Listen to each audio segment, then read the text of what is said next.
Franklin Clark appears to be a typical British gentleman, a good sportsman, a hunter, a traveller.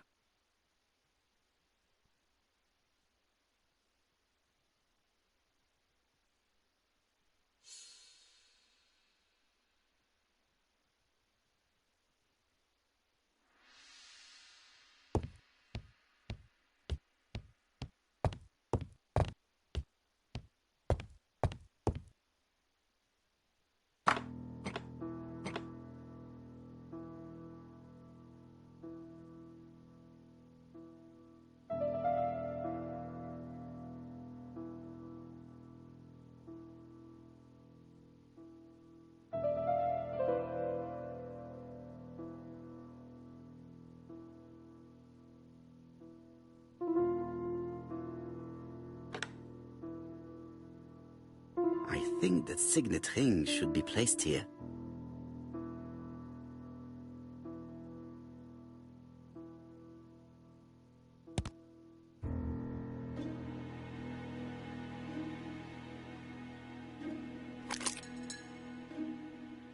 The plates around the picture appear to have unlocked. I think I've already seen these symbols on Franklin's trophies.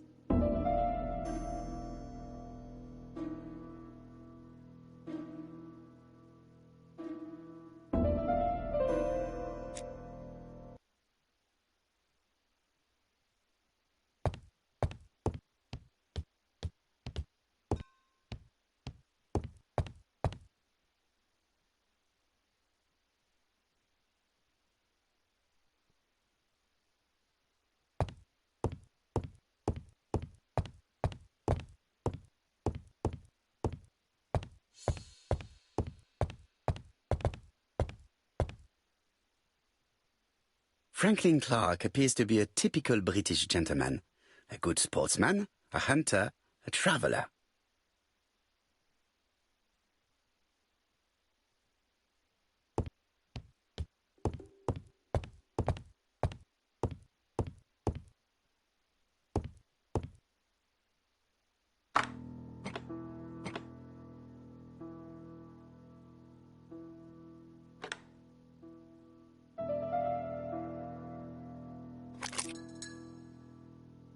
The plates around the picture appear to have unlocked.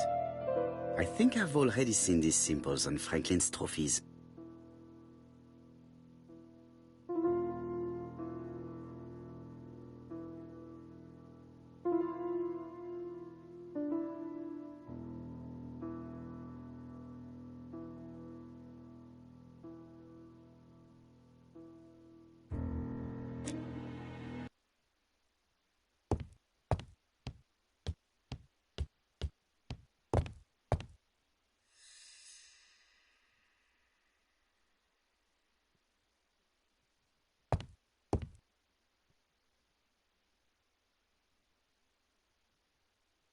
February 1922, South Africa.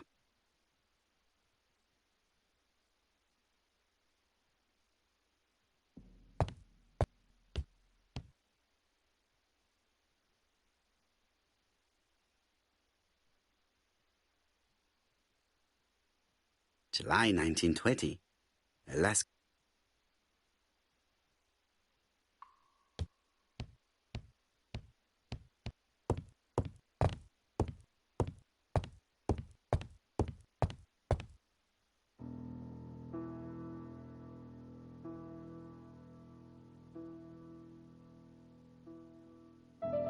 Four Chinese symbols are engraved on this padlock.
I am not going to leave Kansai now.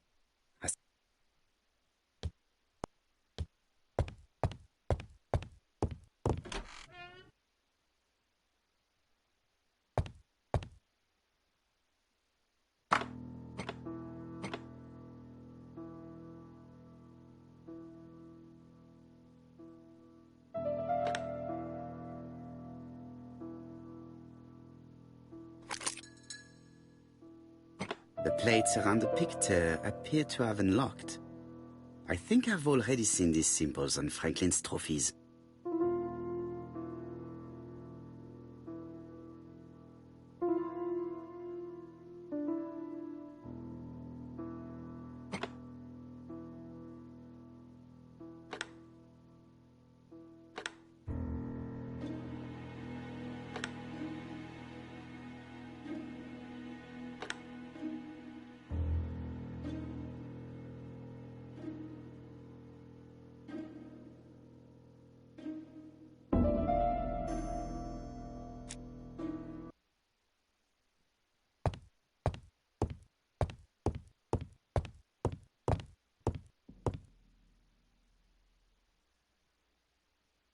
February 1922, South Africa.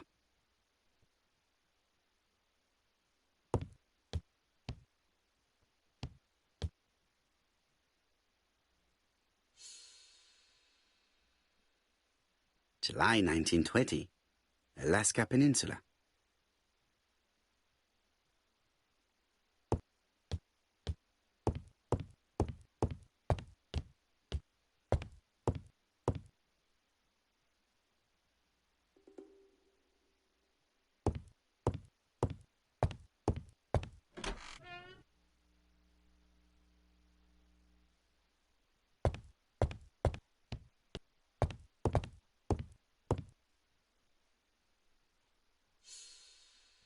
April 1925, Aceh Province, Sumatra.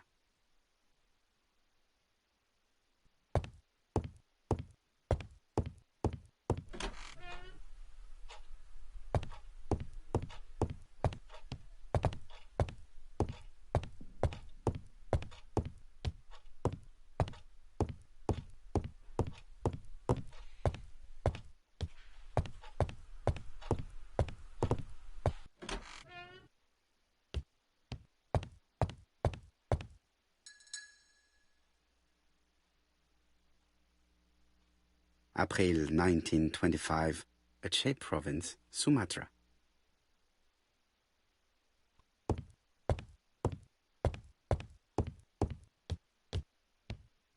Best to leave her to...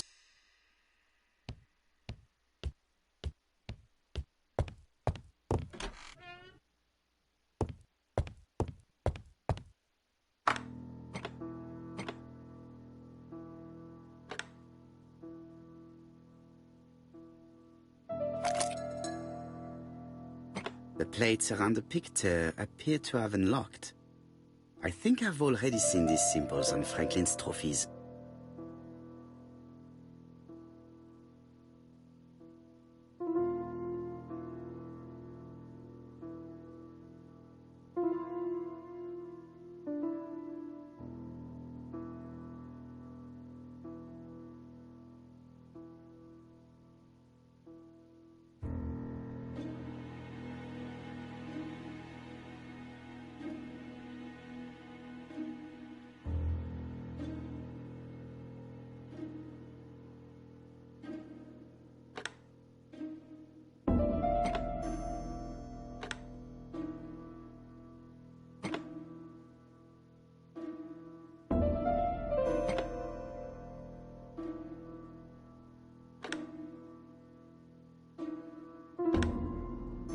The African kudu.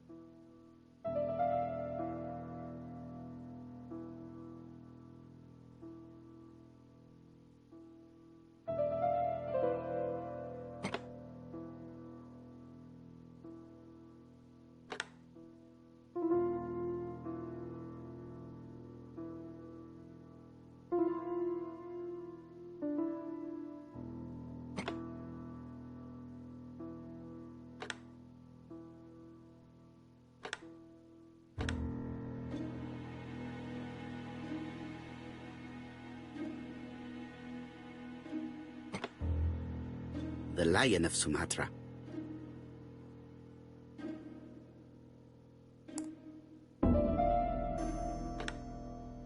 The Alaskan Kodiak bear. I heard the sound of a mechanism. Strange way of protecting one's safe. Triangulating one's hunting sites on a map.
These documents are very likely going to help me for the rest of the inquiry.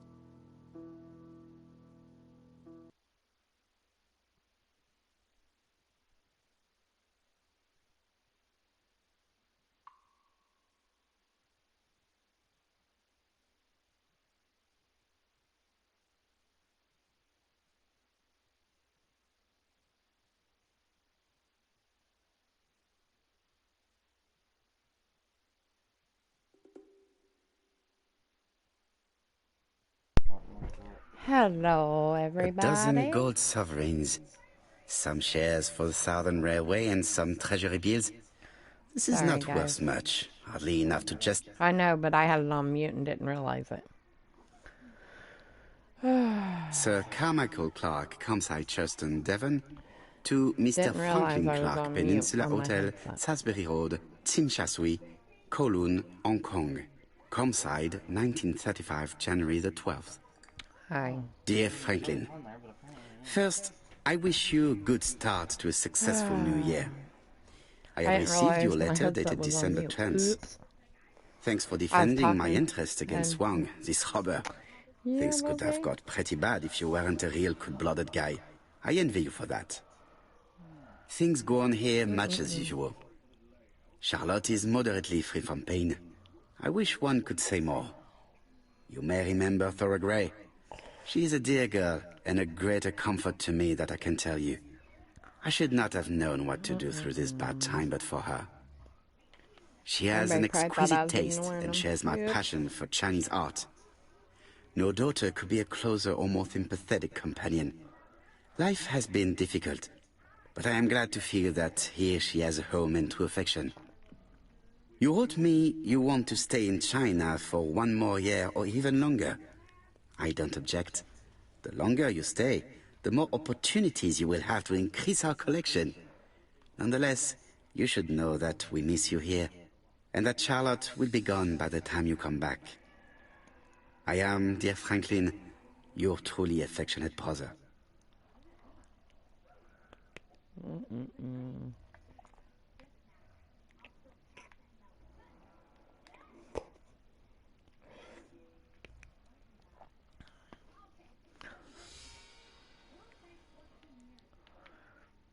Charlotte Clark Comside Churton, Devon, to Mr. Franklin Clark, Peninsula Hotel, Salisbury Road, Chim Sha Tsui, Kowloon, Hong Kong, Comside, 1935, January 1st. I wish you with all my heart a happy year 1935. Writing my greeting cards, I have affectionate thoughts for you. Always smiling as a child, sailing to distant countries and bringing back to us trunks full of wonder. At home, everything annoys me, starting with this young Thora Sir Carmichael is so fond of. I have nobody to share my feelings with, so I write to you. How can I What? tell you what happens to me? The Why simplest you way the want better. this chair? I am doomed. I still have 1 year to live, no more. How do I know?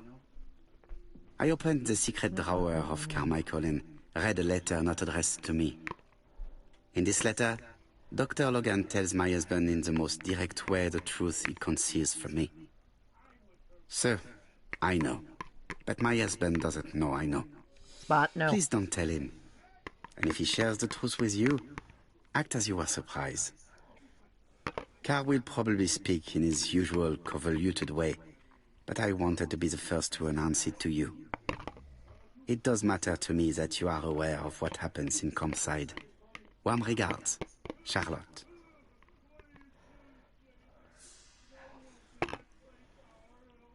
Sir Carmichael Clark, Comside, Churton, Devon, to Mr. Franklin Clark, Peninsula Hotel. Dear Franklin, things... She had... Okay, what is the You fourth wrote me- one that I'm looking for then? 'Cause I this am- one's alright. 1, 2, 3. Oh, Eton wait, College School year, 1912-1913. Franklin Clark. hold on, gotta rinse my bowl out. School report for Franklin Clark. According to his teachers, Spaghetti. Franklin was a good student, but lacked discipline.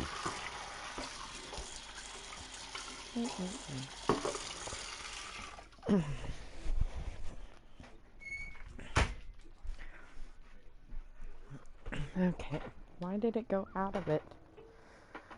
Okay, because I was done. Okay, that's fine.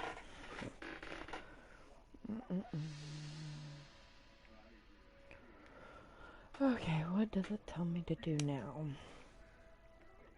Inspect the mansion, which is what I am doing.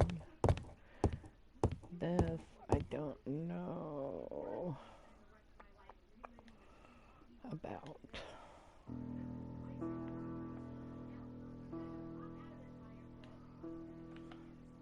Four Chinese symbols are engraved on this padlock.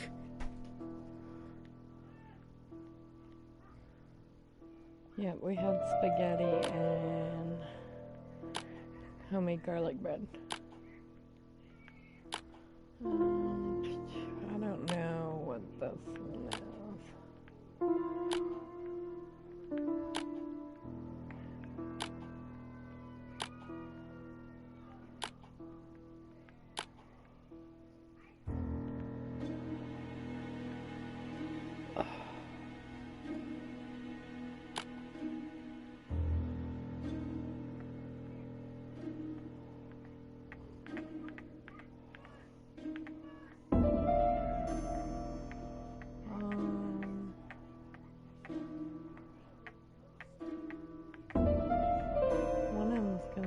fucking repeat. Hold on, I gotta figure that one out.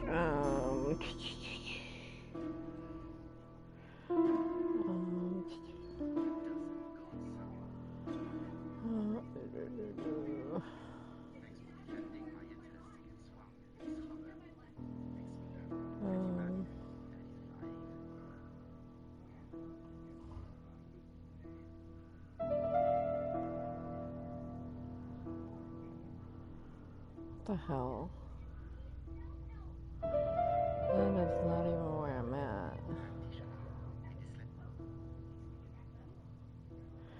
Did all that. Oh my god, it's killing me now that I ate.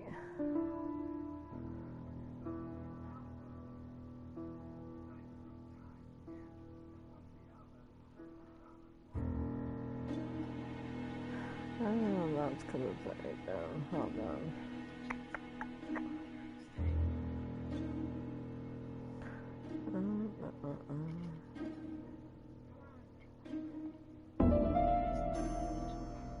Did that. No.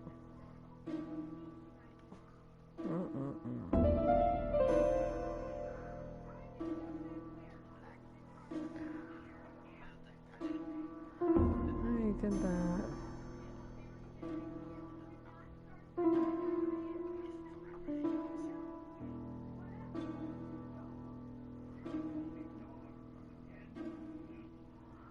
I am so damn confused. Did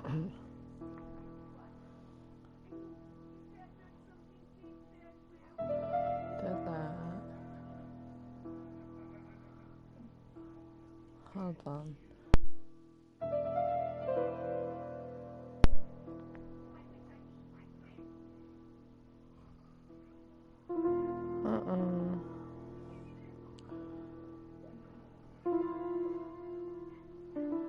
There it is. Okay. Oh, maybe a different pattern. I'm trying to... Okay, might be this. Not supposed to cheat, Mom. Always do. Why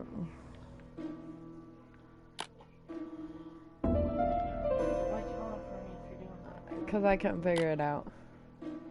Well, then you should have waited until That ain't it.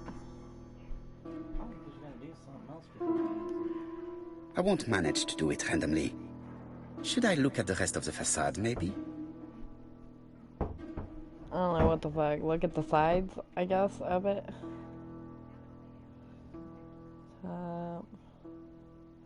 Maybe the back. Oh, those. Well, well. The characters engraved on this disc resemble those engraved on the padlock. Okay. Yeah.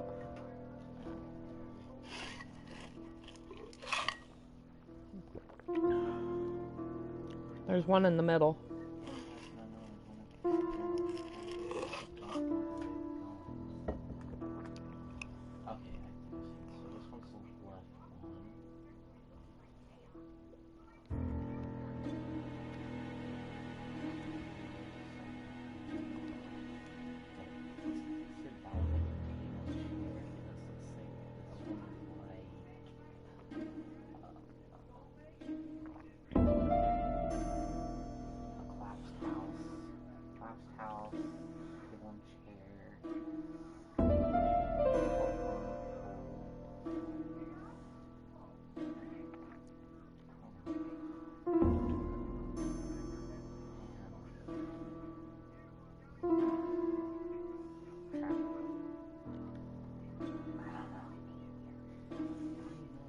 Yeah, got it. Got it. Right here. Don't even let me look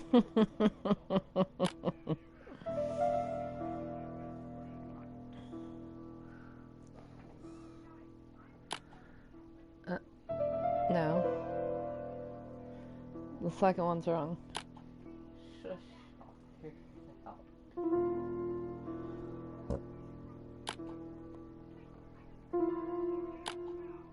Nope.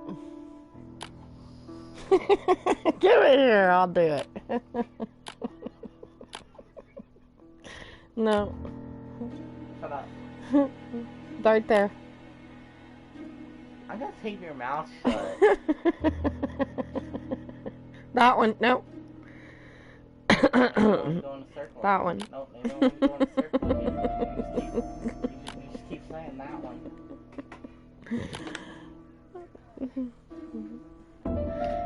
Okay. At last, the cupboard is I'm open. here to help in the first place. Okay. Let's see. The railway children. E. Nesbit. Doing what? Hey, see if there's any of those gummies. Yeah, still, wait, maybe not. There's a flashlight in here. For Franklin. On Teffy's Christmas, 1910. Oh, Both of them? yeah.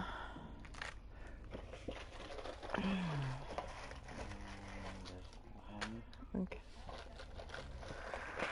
Oh, because my sugar's going down. Put the Rice Krispie treats for up. Okay.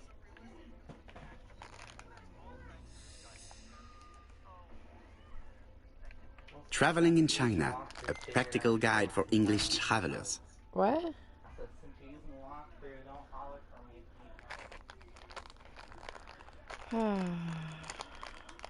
Hold on, I'm opening my gummies. Oh, I wonder if that's the person that tells people, oh, your aunt's live. Huh. Maybe we need to go watch it and see if she's talking shit.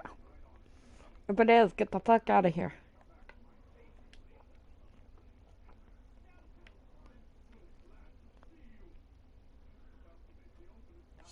Genteel and wild. English Hey, she's countryside playing that boring revisited. game, Tara. Get the fuck out of here. No one asked you to watch my shit. Fucking nosy bitch. Helmet, flask, and rifles. Franklin is very well equipped.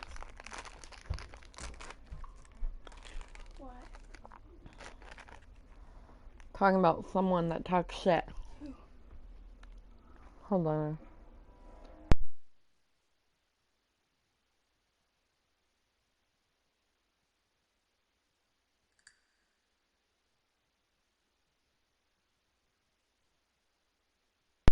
Yeah, don't say nothing. Do you really have no more gummy socks? Right here? Can I have it? Mm-hmm. Thank you. But I'm a mean mom, but I gave you my last gummy snack. Mm-hmm. Okay. Mm-mm-mm. Mm-hmm. Okay. Mm-mm-mm. Hold on. Mm-mm-mm.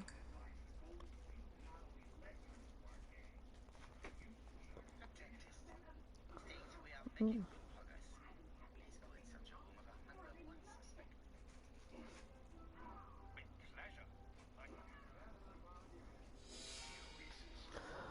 Oh, yeah. Let me get my Reese's Buttercup out of the fridge. I forgot I even had that. Hold on. Why I talk some more shit. Fucking racist piece of shit.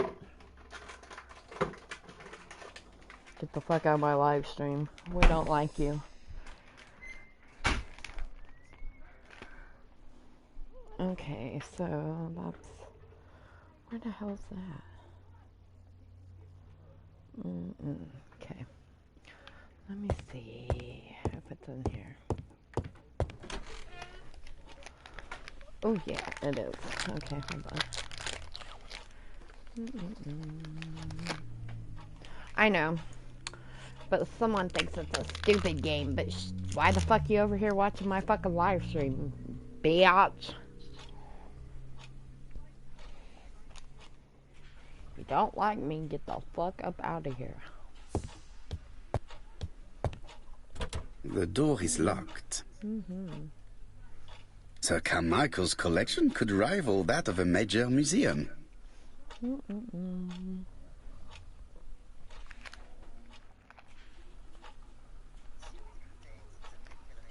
Okay. Oh, the key. Let's use that key over here. The door is locked. Yes, I know the door is locked. Let me use that key over here. This unit contains the medical records for Sir Carmichael Clark's patients. Let us study them closely and see if there are any familiar names. Lots of dust. The records from E to Z have not been touched for years. No known names. Disappointing. No dust on the records from A to D. They've been handled recently. No known names. Disappointing. Okay.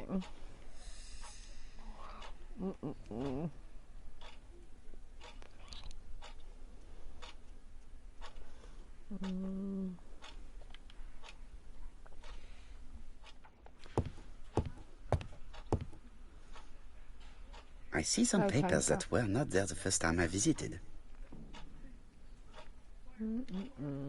Valuers report property. Building land located in Comside, Churston client, Sir Carmichael Clark, April 15, 1935, Court and Brunskill office.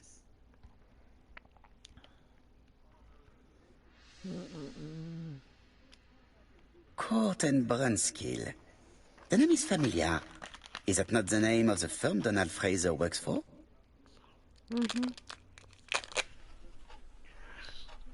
Huh?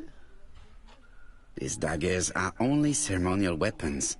I do not think that a crime weapon is here.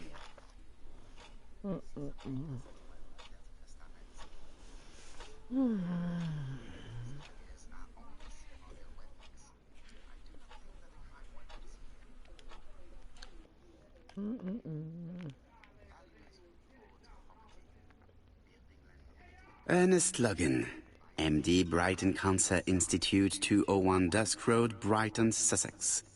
To Sir Carmichael Clark, MD, Comside, Churston, Devon. Brighton, 1935, January the 5th. As a man of science, I owe it to you to be completely frank. Lady Clark, your wife is suffering from a generalized terminal cancer. I confess I didn't suspect anything like that during the first exams. But with the test results I have received today, there is unfortunately no place for doubt. I estimate that Lady Clark's life expectancy is no more than 1 year.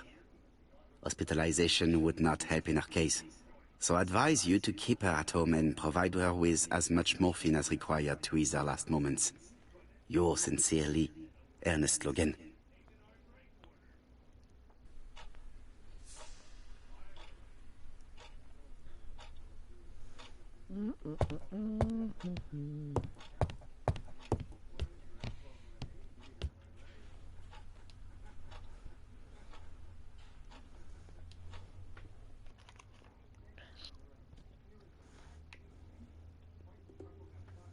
Attention, Franklin. Task list. A. Ordering Lady Clark remedies. Done. B. Tidying up real estate property files. Done. C. Calling the lawyer about inventory. Done. D. Update the tenant farmer list. Done. E. Update land rent accounting. Done. F. Ordering a restock of arsenic. Done. P.S. I have left on the living room table some of my things I don't want to keep. The locket and the dagger. I am sure you know why. Thora.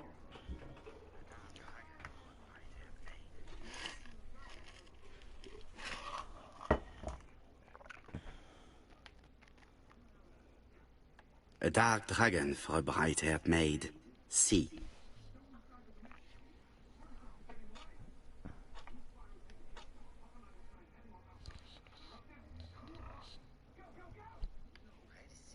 I've already seen similar daggers. Okay. That's it there.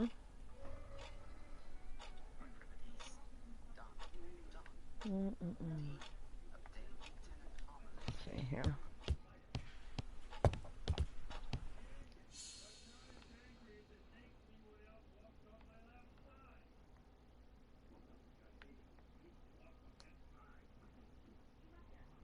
Okay. Let's see here. There are some very valuable objects here.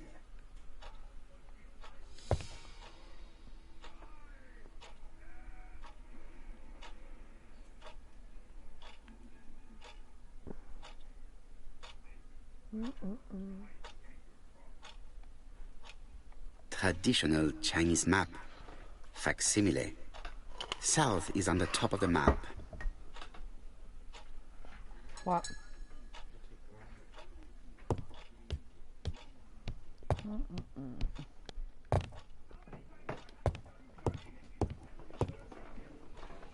What are you doing?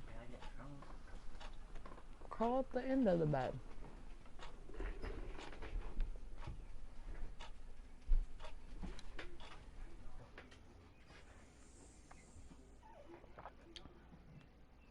Compass point to the south. Bronze and magnetite. Han Dynasty, circa 210 BC. Purchased in Hong Kong 1935. Oh.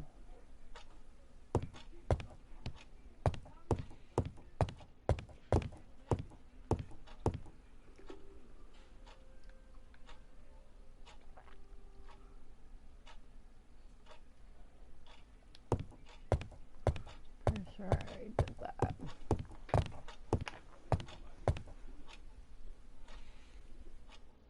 Yep. Okay.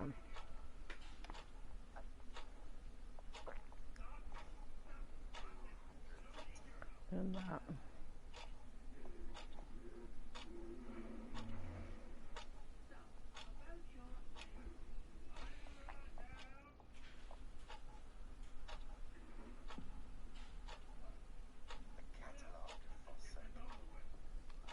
Okay, that should have done something right there. But it didn't. Let's see.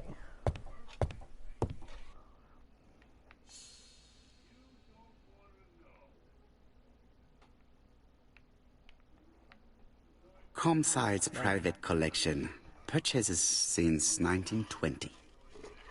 The catalogue for circa Michael Clark's collection.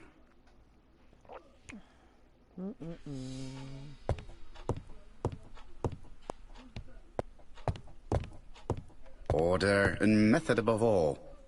Let us finish examining the mansion while no one is around. I've already examined the whole fucking mansion. What more do I need to examine?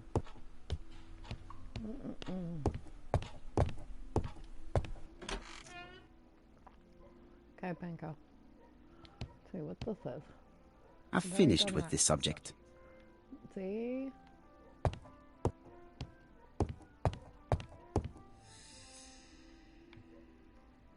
Alright, examine that.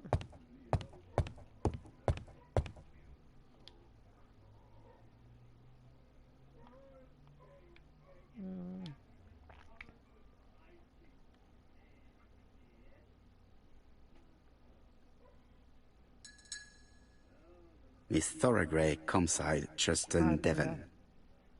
Arsenic trioxide thallium.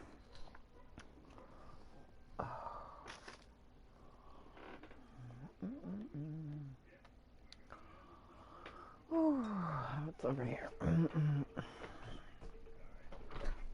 Black Dragon's Curse.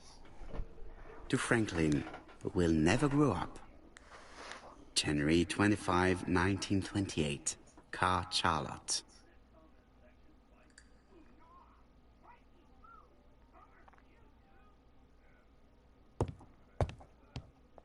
Okay, we're gonna go Best to upstairs. leave her to sleep now. Oh, well, it won't let me go upstairs. Okay. I am not going to leave ComSite now. I still have some things to do. Okay. What does it tell me to do? Nope, get up. Let's see. What does it tell me? Inspect the mansion's surroundings. Okay.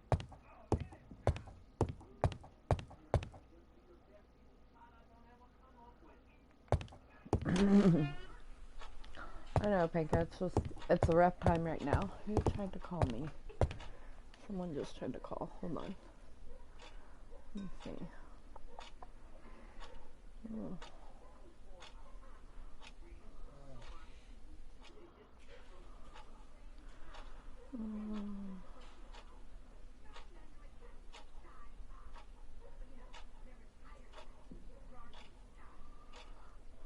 Okay.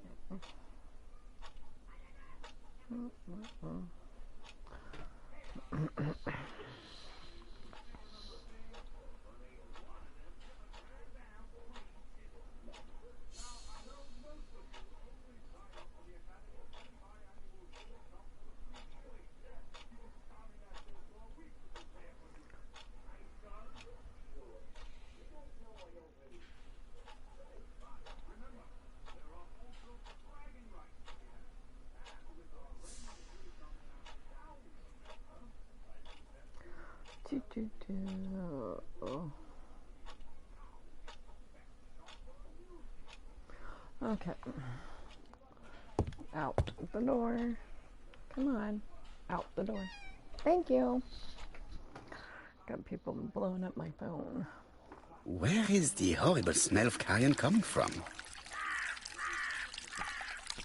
Okay. Let's see.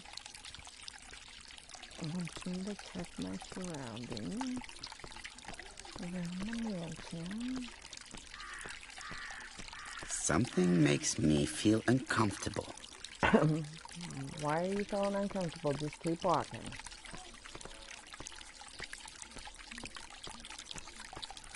Okay, look in here. Oh, there's a dead rat. Look at that. Brown pellets.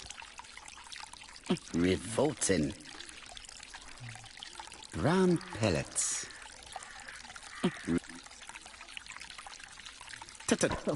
The gardener does not follow the alignment. There, that's better. It is symmetrical. There, that's better. Okay.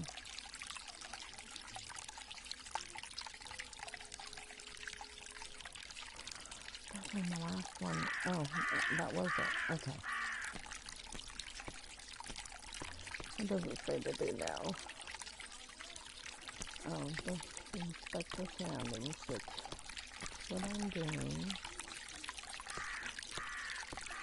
So let's go down here and look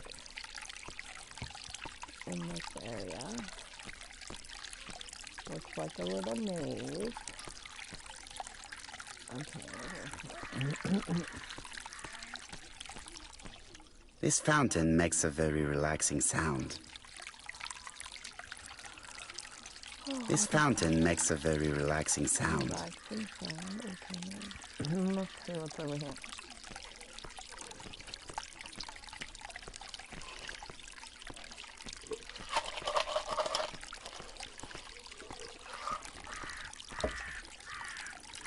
It was probably the gardener who lit this fire. Hold on. Look here. I wonder if someone wanted to get rid of these papers. This object would probably be useful to me. Let us now try and get our brain cells to work.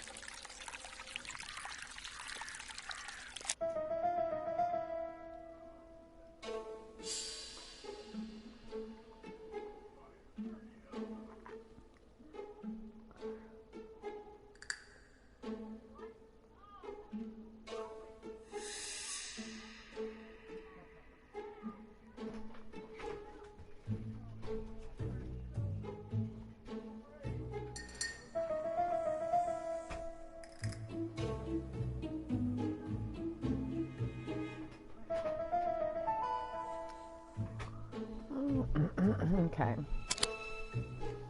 Wait, I didn't mean to go out of that. Okay. Says,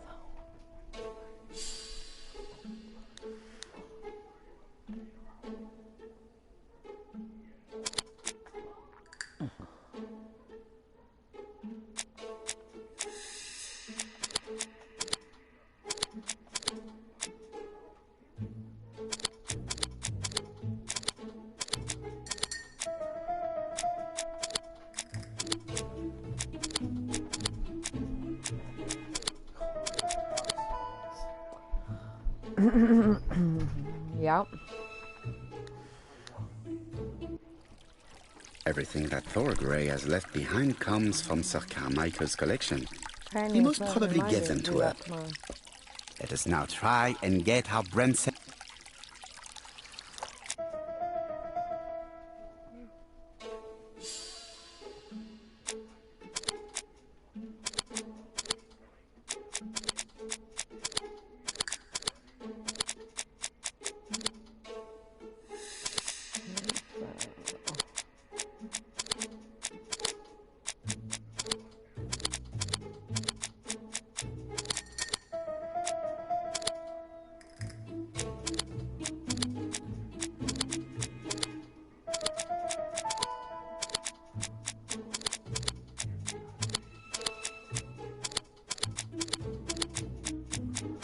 Hold on, I gotta read that again.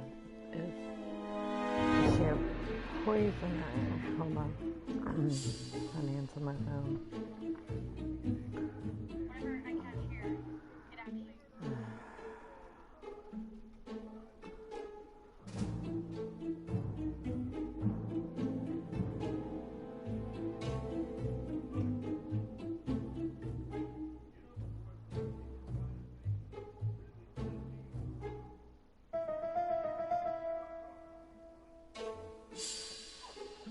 Stop.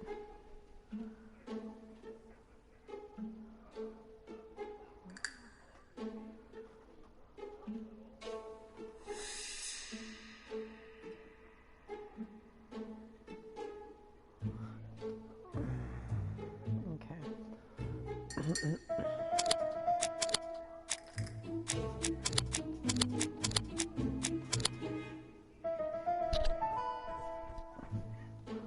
Yeah, I'm sure one's the nosy bitch that thinks she's got to tell people to go watch my live stream. Thorgray See had if no I reason talk to shit kill on her. someone who only had few months left to live.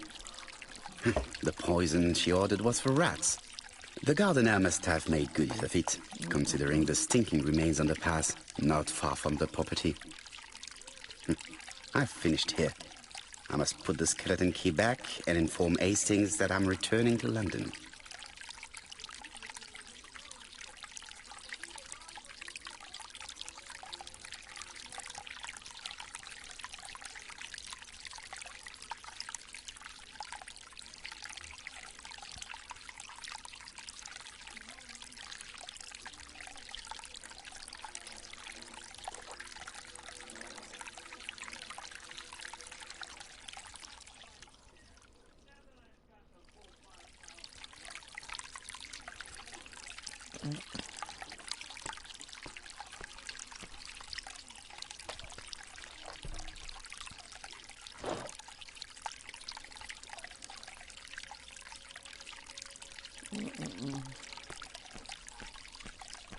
Enough.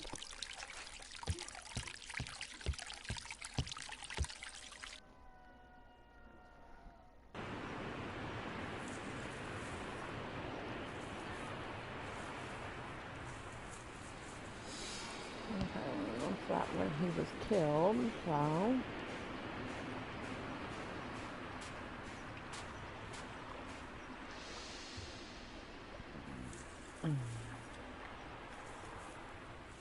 May you have peace, Carmichael.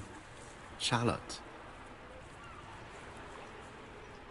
Okay, what did it say to do now?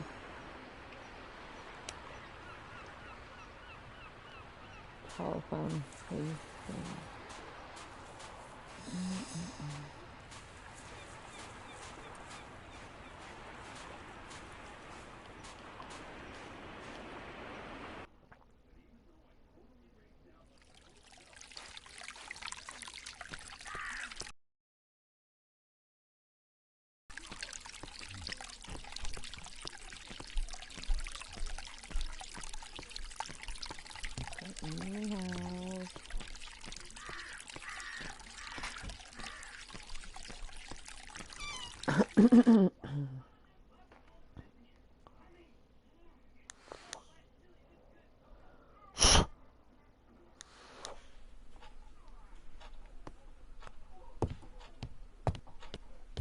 Choosing telephone.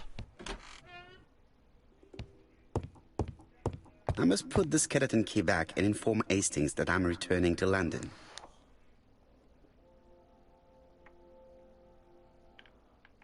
I must put the skeleton key back and inform Hastings that I'm returning to London.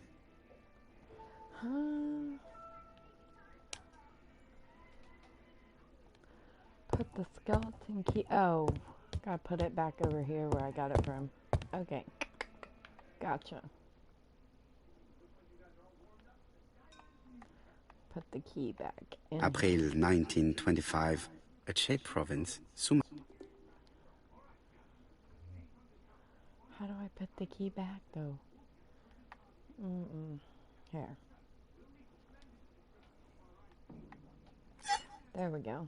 Perfect. Nothing else. Okay, now I can back out of it. And I can go make the phone call. Hello, Hastings? I have finished in Churston. I will take the first train. Tell me, do you know how to restore writing on a burnt document? Yes, you just have to soak a cloth with a hydrochloric acid solution and rub the sheet of paper.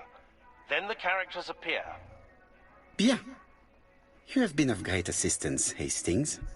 Could you please order the solution as soon as possible? Of course, but what documents do you want to read? You will see, my friend. À ce soir.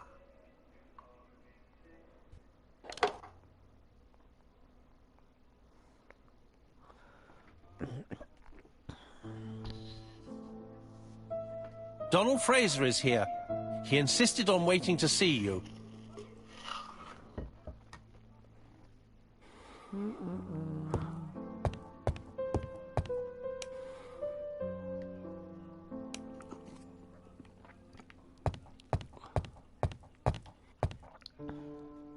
This man is tired.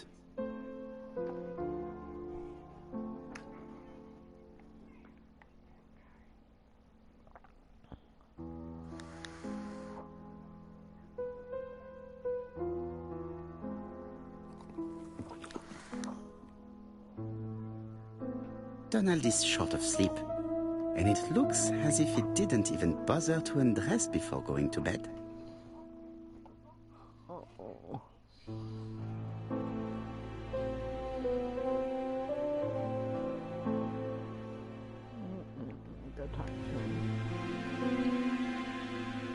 I don't know why I'm here.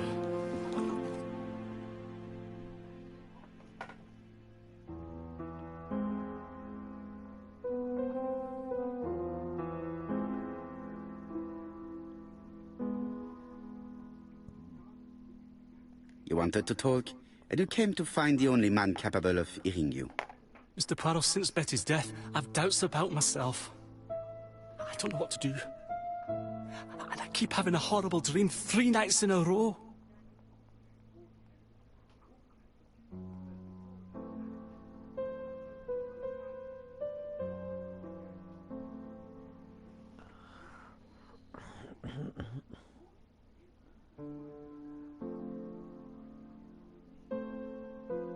Have a drink, and tell me about this dream.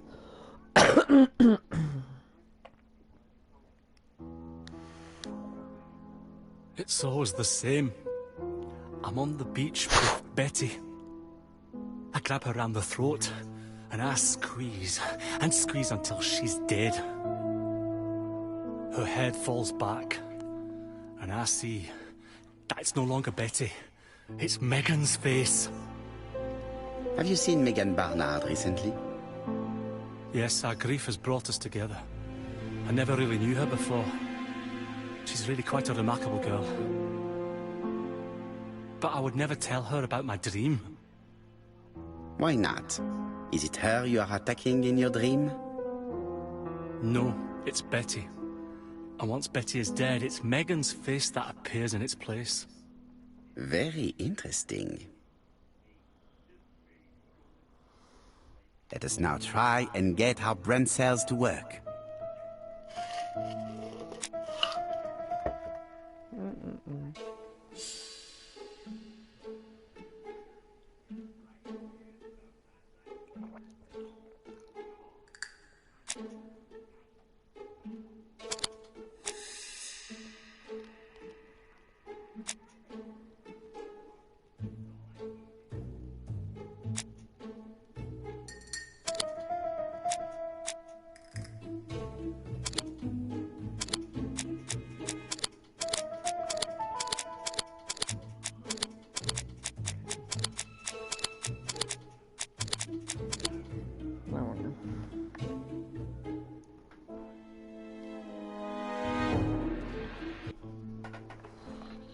Mr. Fraser, I think that the real meaning of this dream is that you are in love with Megan Barnard. Please go on. Do. This dream certainly betrays your guilt. Oh. But what do you feel guilty about? Having killed your fiancé? Possible. Or forgetting her very quickly for her sister? Certainly. And this forgetting is perceived as a second death. So you don't really think I was the one who killed Betty? I do not exclude this theory. I am simply saying that I do not need to know that fact to explain your dream and your guilt. Thank you for being frank, Mr. Poirot. You've helped me a great deal. I'm going back to Bexhill. I'll not take any more of your time up. It is late, Mr. Fraser, and you are tired. I'll sleep on the train. I like trains. It's easy to sleep rocked by the sound of the wheels. Poor boy, he seems completely lost. Well, women seem to like him. I think Megan will take care of him. Oh, I remember. Did you order the product I needed? Yes, we'll be receiving it tomorrow. Bien, it is late, and ask Miss Grey to come tomorrow morning. I have a few questions I wish to ask her.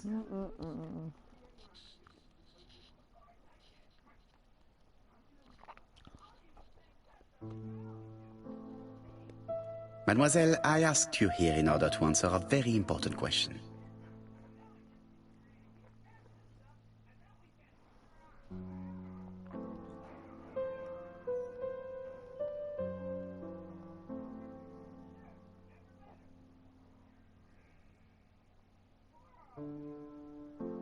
Am I right in thinking you said that you did not speak to anyone on the day Sir Carmichael was murdered? It's the absolute truth. Yet, Lady Clark maintained that she saw you talking to a stranger on the front doorstep. Really? She must have been mistaken. Oh, I remember now. I'd forgotten all about it, but it wasn't important. It was just a salesman. One of those traders who sell stockings from door to door. Can you describe him to me? Medium size. Glasses. Dark suit and a felt hat. Not the sort of man you notice. Completely harmless.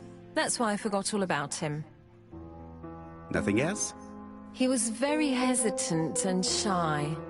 Usually door-to-door salesmen are very confident. But he wasn't.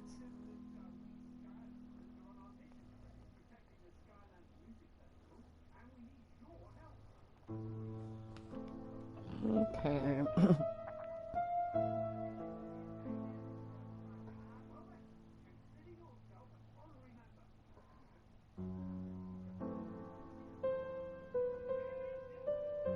You also forgot to tell me that you had been fired. You never asked me. It was Franklin who led you to believe that I left voluntarily. He's more chivalrous than you. I don't wish to lie. Lady Clark did not appreciate my presence. And Franklin could not go against the wishes of a sick lady. He is a good man, and he worries a great deal about his sister-in-law. I noticed that you left some personal belongings behind at Churston.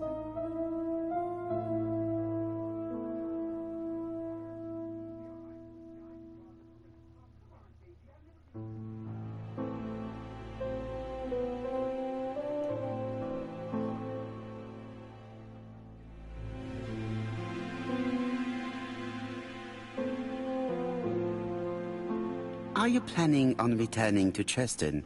Who knows what the future holds? Bien. I must ask you one last question.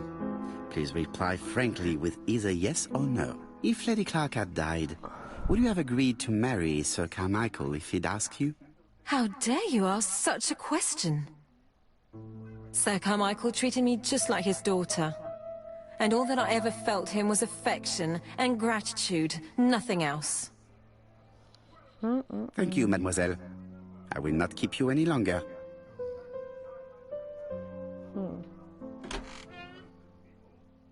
I met Thora Grey on the stairs. Her cheeks were ablaze, and she appeared to be deeply hurt. Poirot, have you offended the poor girl again?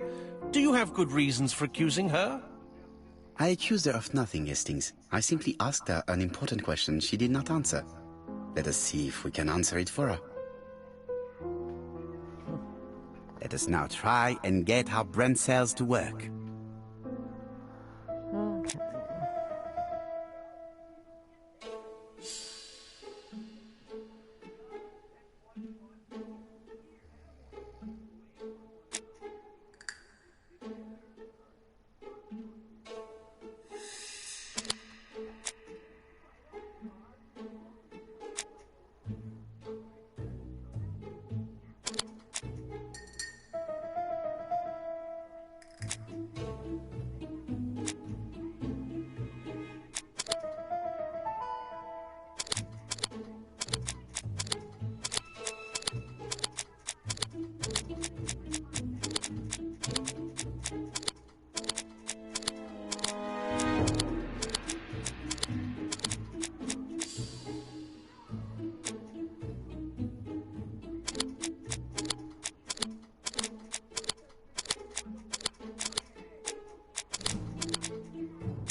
Okay, when... Well, I don't know if they would have married. Jesus Christ, people. Expect me to know the future? Crazy, silly asses. What? How much of a mess is my hair? Ow. Well, you need to pick up that can. How much of a mess is my hair? It's a mess, why? I brushed it. It's just crazy. Yeah, well, it looks like a I disaster. need to get it cut. Looks like a tornado just came through I and need to get my hair moved. destroyed your hair. You should have that mother. Must have been all the wind that we had the other night. Well, when we go to your dad's, you can get your hair cut.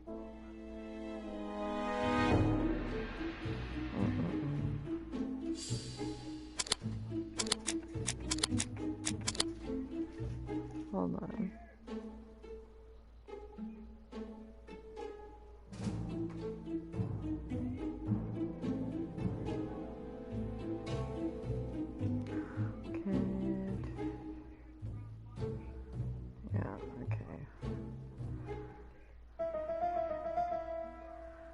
That one.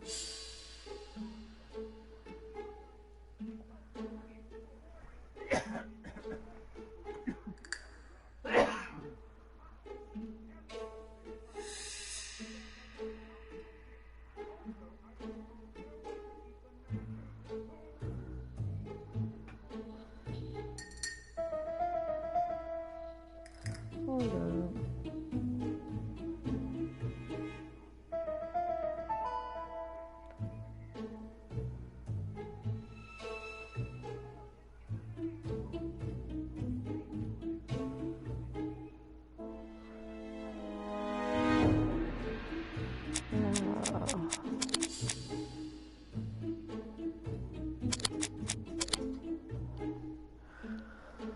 Okay.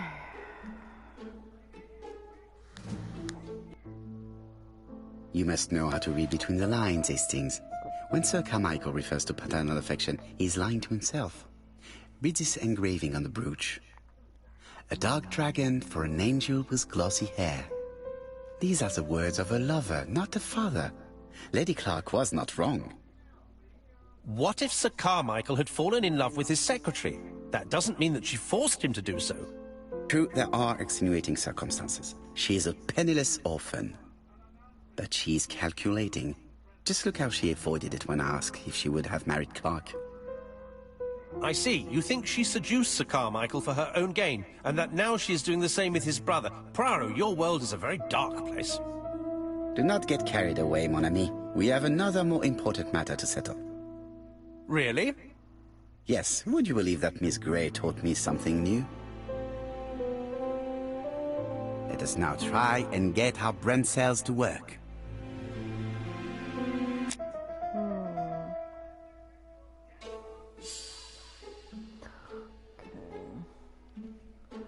Oh, gee, that's another one. Is there another? Between the murders. Oh.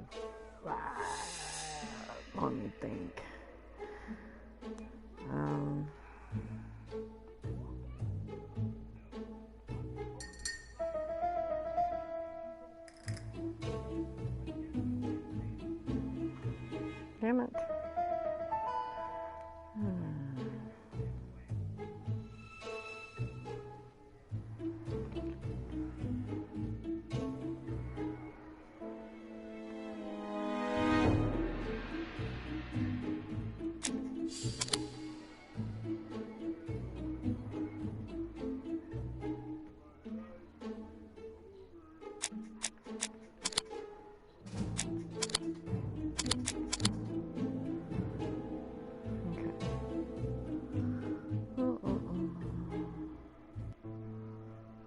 It's perfectly clear, Hastings, perfectly clear.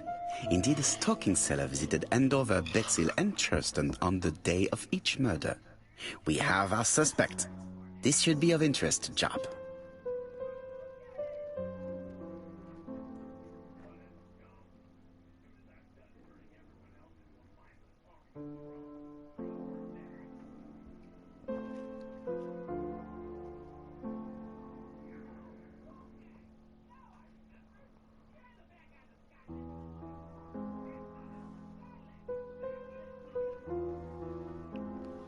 Okay.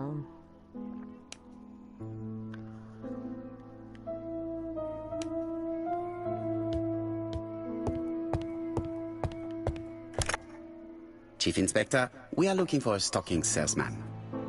I see you have a suspect. Yes, contact all the stocking wholesalers who may employ him. Your suspect is a salesman? No, he does not take orders. He sells door to door. Right. The hunt is on.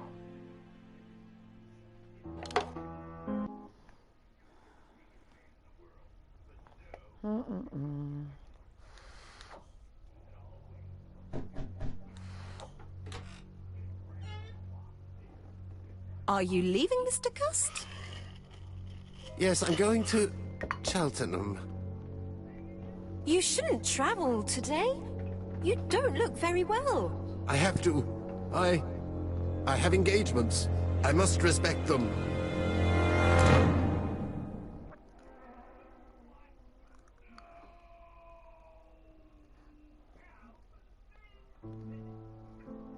Can you get the post, Hastings? And why don't you go and get it yourself? Très bien. What's going on? I've never known Hastings to be so disagreeable.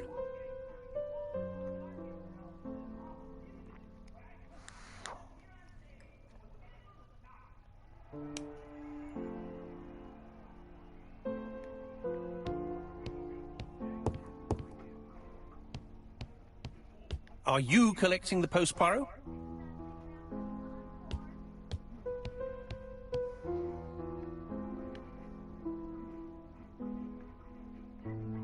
Royal Mathematical and Statistical Society's bulletin. It's highly Yes, and on the one hand, after, go to the Daily Blag, August 31, 1935. Moustache at half-mast.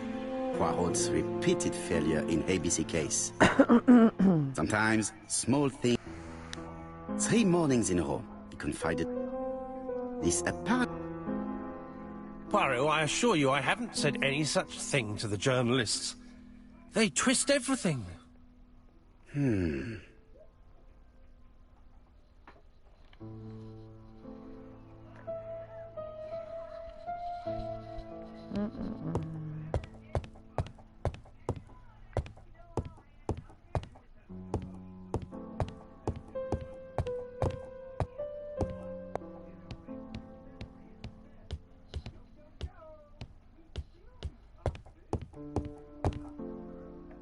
It is not the right time.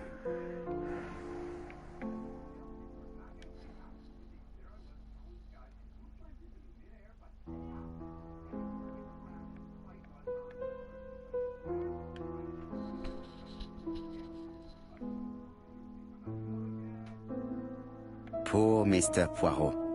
I'm quite sorry for you. If at first you don't succeed, try again. We've a long way to go still. Typery? No, that comes later. Letter T. The next little incident will take place in Doncaster on September 11th. So long. ABC. I should compare this letter with the one on my...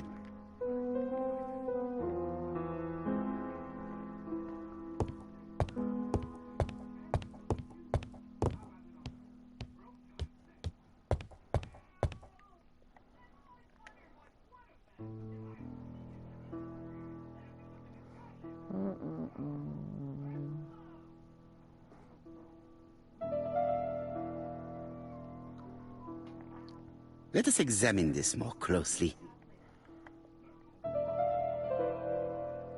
certain characters in the two letters may have similar defects.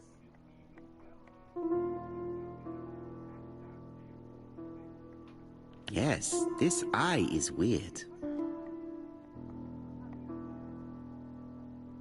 Yes, the I characters in the two letters do indeed have the same defects.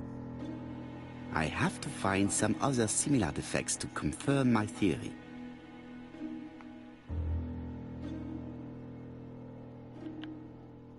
Let us examine the characters in this word. No, that one wasn't there. Damn it. Okay. The W, though.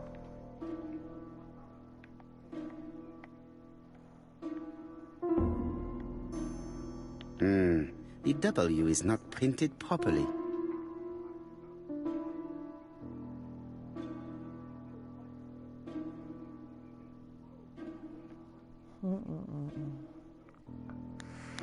Right there. Of course, the W characters in the two letters do indeed have the same defects. I have to find some other similar defects to confirm my theory.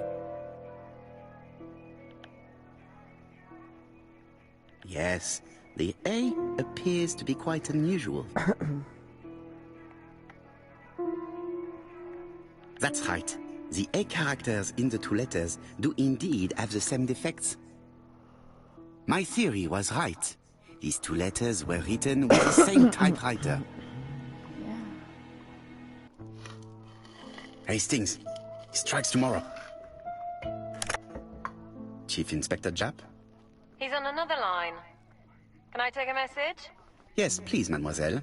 It is from Hercule Poirot. Tell him ABC strikes tomorrow in Doncaster. He must call me back. Very well, sir. Bien, now I'm going to see what I can find from these burnt documents. I've received the product I need. Hastings, if you do not mind, I would like you to take a few notes. Yes, yes.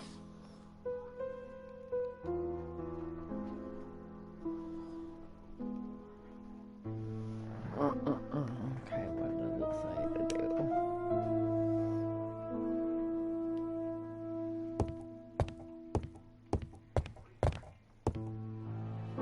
I've finished with this subject.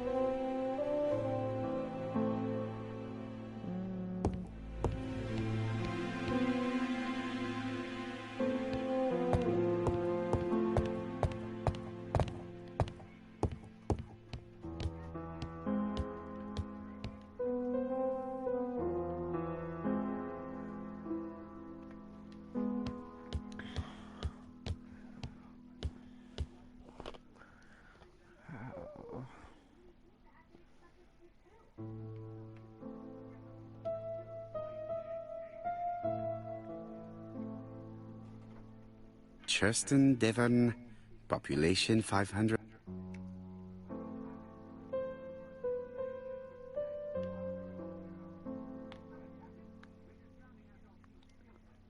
Hastings' photo album. He is very proud of his bag.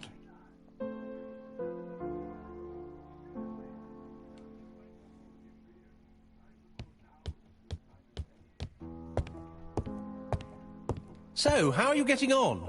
I'm ready to take notes.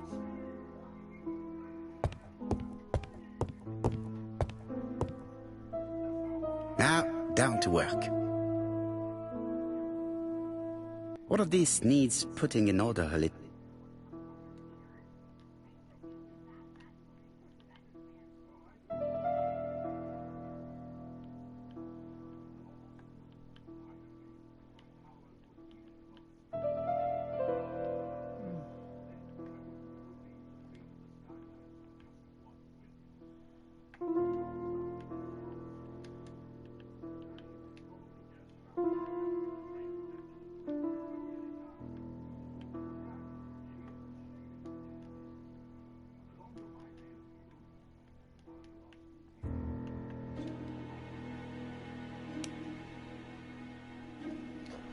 If someone has tried to get rid of these documents, they may be important.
This page is finished. That's done. 3 more to go.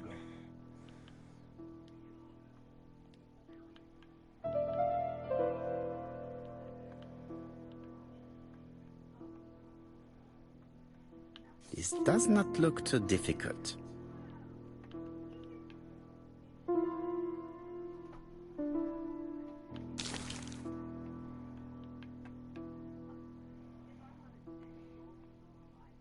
This page is Child's Play.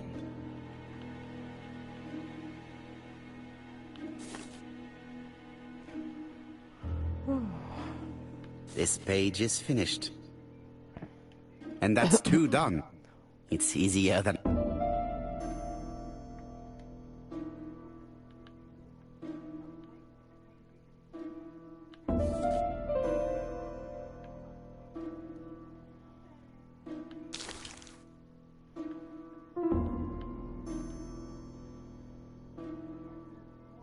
This page is Child's Play. I think that this is right. This page is finished. Only 1 more. Keep going.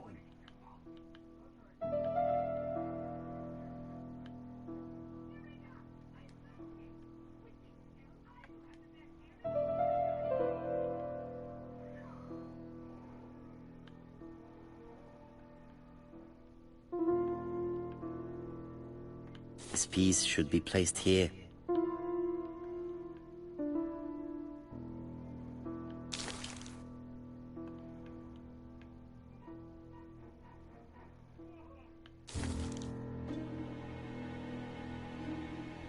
This page is Child's Play. This page is finished. All the pages are reconstructed.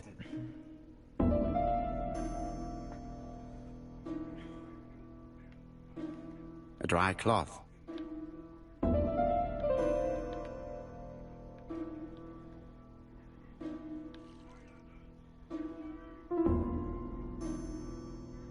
The cloth is now soaked.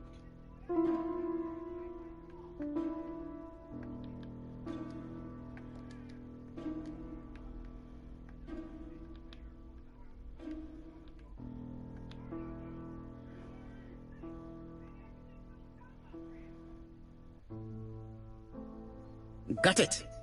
Make a note, Hastings, make a note. Mrs. Alice Asher, shop owner in Andover. Tracheitis, hemoptysis, prescribed laudanum. I got it. Look. Poirot, where on earth did you find these files? On a fire at the bottom of the garden at Comside. All right, but where did the person who burned them find them?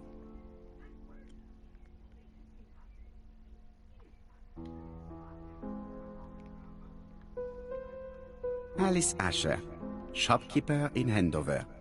Tracheitis, hemoptysis, chronic cough with loss of blood. Prescribed laudanum-based cough medicine. Betty Barnard, waitress in Bexhill. Chronic bronchitis, causing dysphonia. Advised to stop smoking. Alexander Bonaparte Cust. While wounded, mustard gas and head trauma, pulmonary emphysema, hemoptysis, coughing fits with blood, suffers from absences and amnesia. Dick Dudley Dunbar, owner of the Black Swan Hotel in Doncaster, asthmatic, heart disease, heart condition.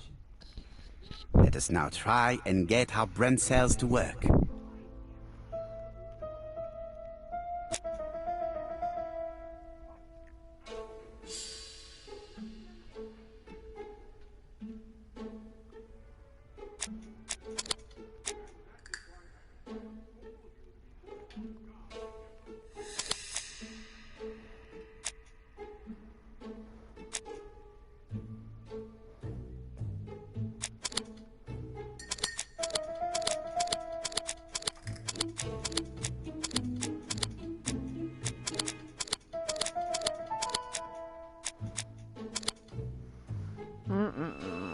Think.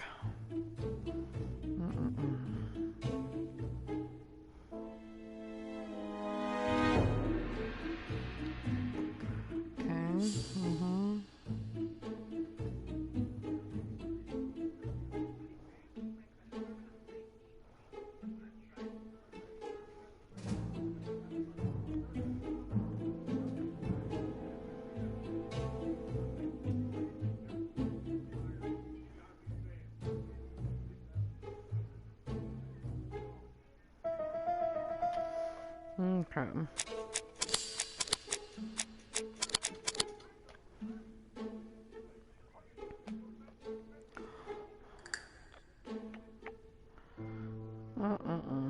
The burned documents are medical records, and without a doubt, they come from Clark's archives. First of all, because all the patients have throat conditions. And secondly, their name starts with either A, B, C, or D, and it is precisely the files that match these letters that have been tampered with. But why burn these files? How come the names of the two victims appear on them? And who are the two other patients? These are very good questions. Answer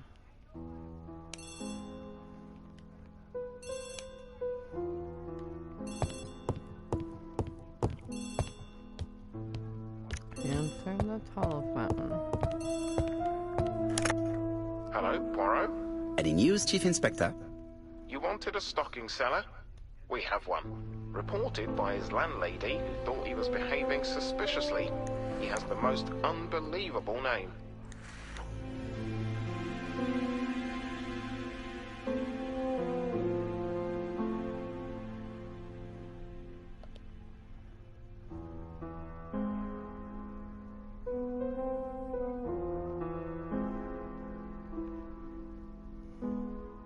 Alexander Bonaparte Cust. Yes, Alexander Bonaparte Cust? How did you guess? Poirot, you have magical powers. It's a serious lead. I called Doncaster. A person matching Cust's description has been seen at the station. He got off the train from London, but after that, nobody knows where he went. Really? Okay.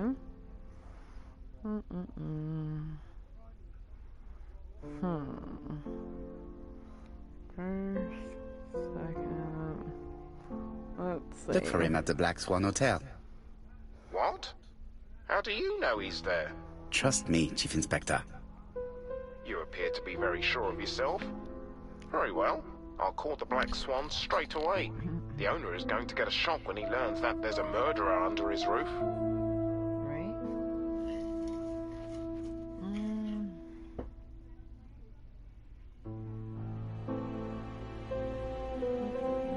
Chief Inspector, I would rather call myself. As you wish. Please go ahead.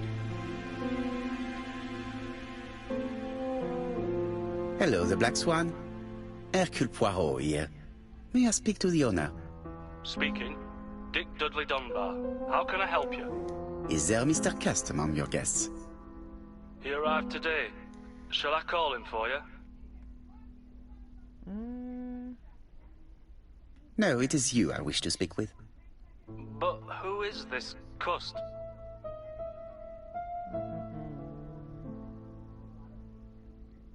A crook. crook?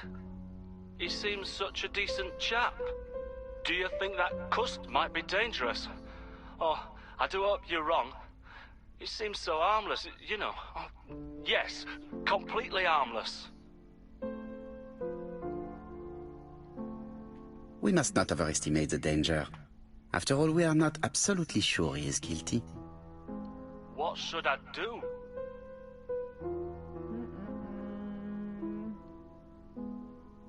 Watch him. If he leaves the hotel, watch where he is heading. I'll call the police in Doncaster immediately.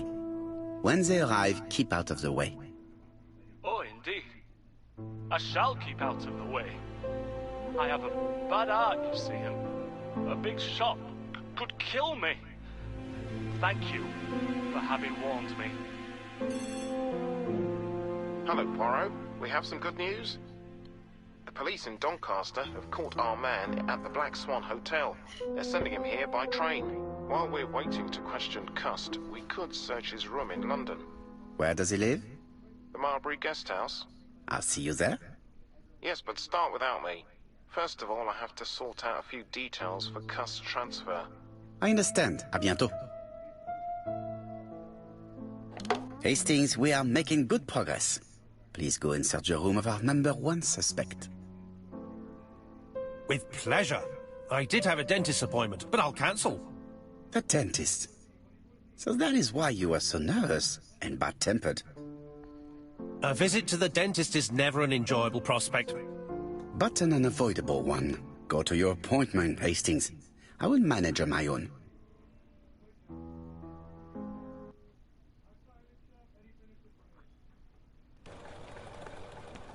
To Marbury Guest House, please.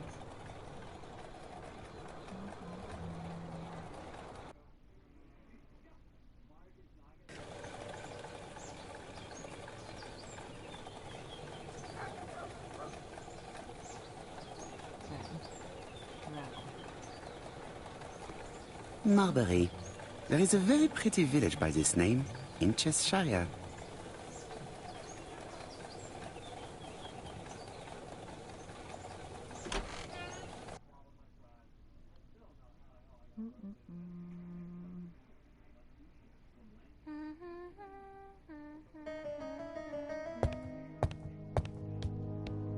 How do you do? You must be Mr. Hercule Poirot. Chief Inspector Jubb told me that you might be coming.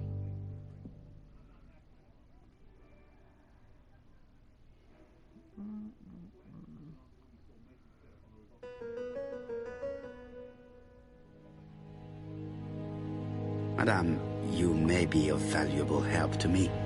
It would be my pleasure to help you. Will there be some journalists there as well? I think you might even be interviewed.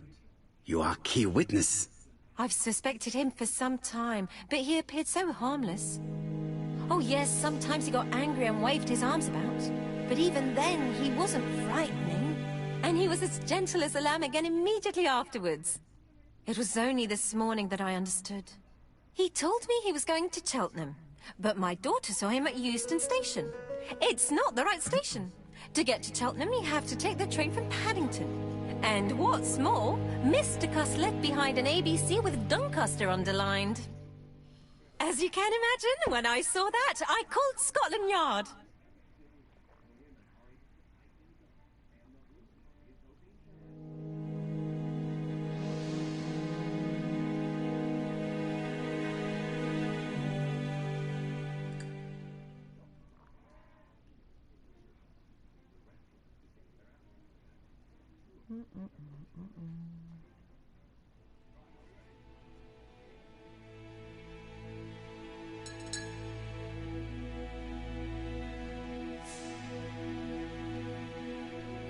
One moment, please.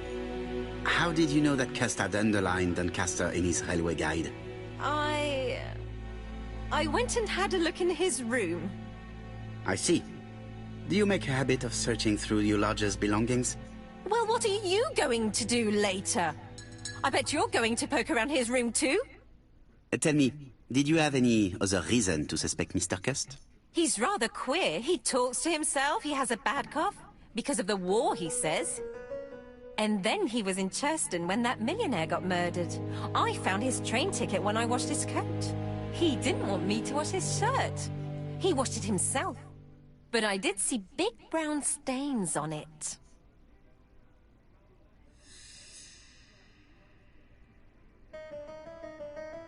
Do you think it was blood? It might have been. Got used to travel for his work. Is that correct? Yes, although he was unwell on trains. Do you know where Cust was at the time of the murder in Andover and Bexhill? On June the 21st and July the 25th? No idea. But surely you keep a register. It won't do you much good.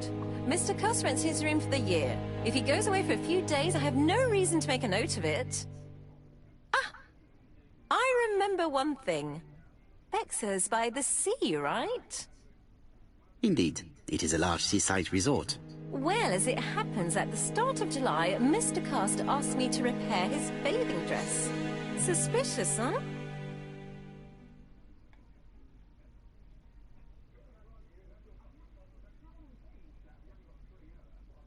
Very interesting.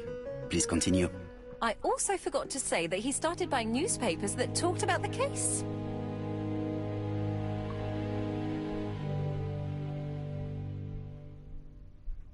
When did he start buying the newspapers?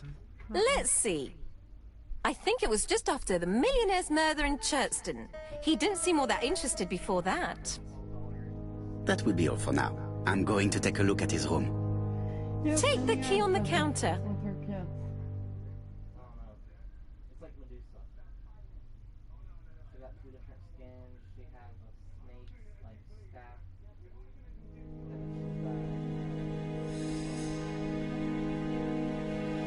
I should check the register. Mrs. Marbury may have been hiding. I don't think my register will help you. Mr. Cust rents his room all year. If he goes away for a few days...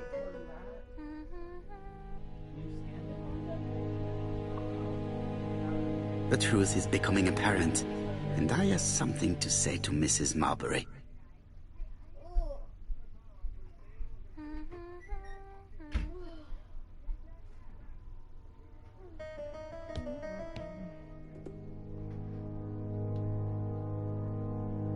It looks like I've found the real master of this house.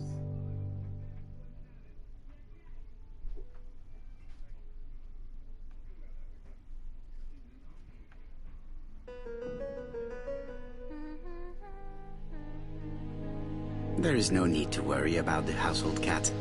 I'm sure that Mrs. Marbury lets it do what it pleases.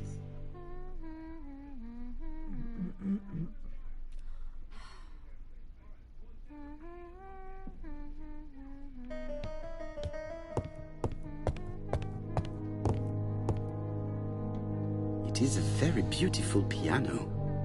Maybe Mrs. Marbury likes to play in her free time.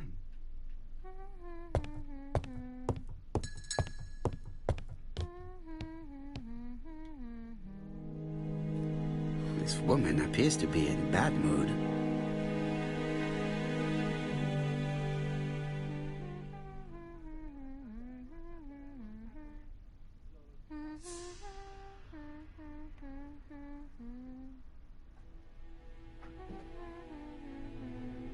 Mrs. Marbury is taking out her bad mood on the evening meal's potato.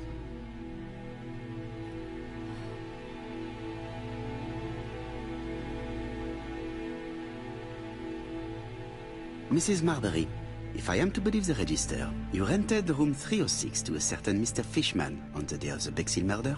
Room 306 is Cust's room. Can you explain yourself? If I did, it was because Mr. Cust wasn't here. What about it?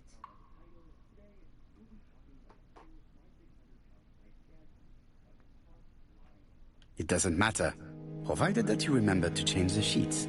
Of course I changed them. I keep a nice clean establishment, I'll have you know.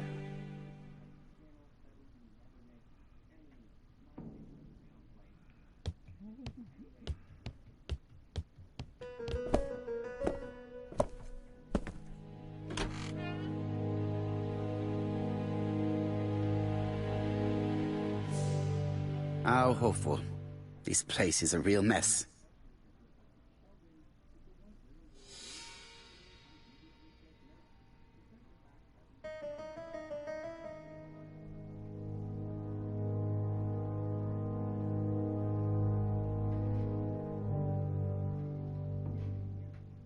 The least we can say is that Mr. Cust is not very concerned about order and balance.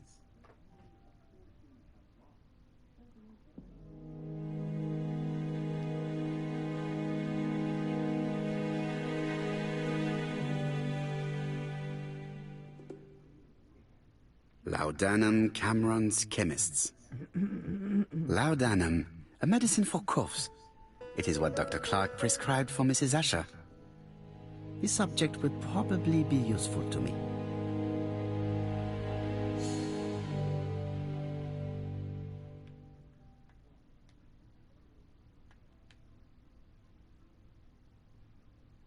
Diethyl barbituric acid, Johnson Company. I know this medicine. It is a powerful sedative. This subject would probably be useful to me. About humming no song. What the hell are you talking about? What did they hear? I don't know. Something about, are you humming a song? It is not the right time.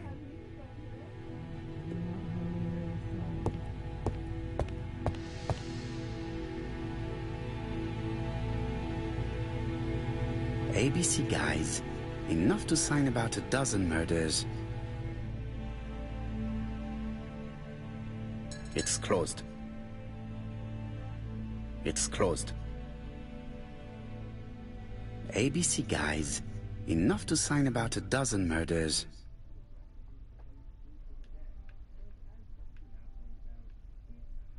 It's closed. Open the damn book.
A long-bladed knife. A murder. This subject would probably be...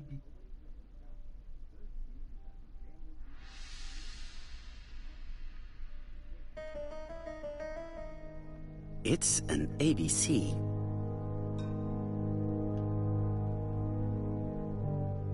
John Milligan, Managing Director, Silky Legs, Frederick Street, Leicester. To A.B. Cust, Marbury's Guest House, 1935, May the 21st. Dear Sir, further to our letters dated 5th and 10th of the month, we confirm we are you as door-to-door salesman, according to the conditions stated in our previous letters. We will send you the articles by mail and also a Redfield typewriter you will be using for every business letter. Regarding the schedule of your rounds, please do as following. June 21, Andover. Arrive by train the 20th in the evening and get a room at Station Hotel. Start your turn in the north part of the town. This letter establishes that Cust went to Andover, but the ink has hidden the destinations of his other trips. I know from Mrs. Marbury that he went to Churton. I just have to show that he went to Bexhill, and I will have proved that he was present at all the crime scenes.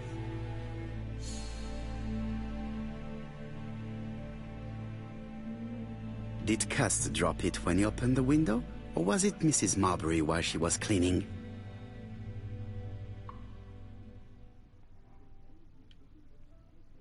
I have to get the ribbon. How am I going to do it?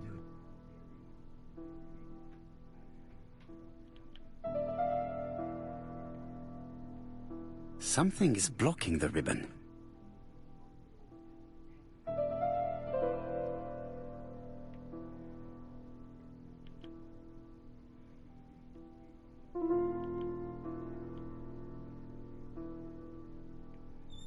The left-hand heel has been removed.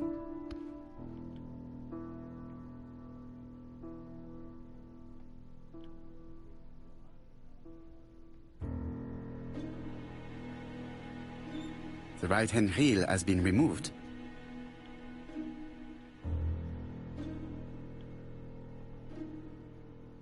Something is blocking the ribbon. Something is blocking the ribbon.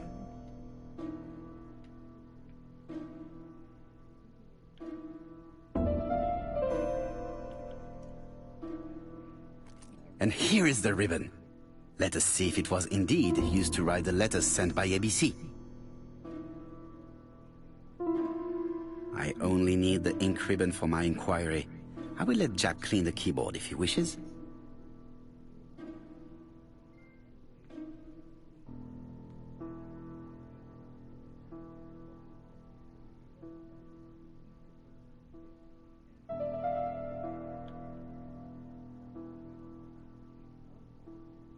All the letters announcing the murders were written on Cust's typewriter.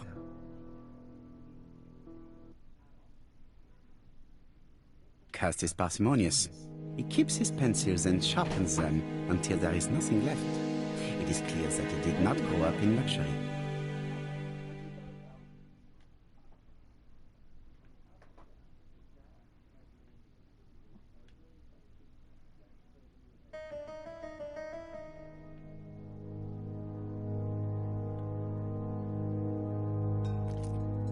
This knife is very useful. Stockings.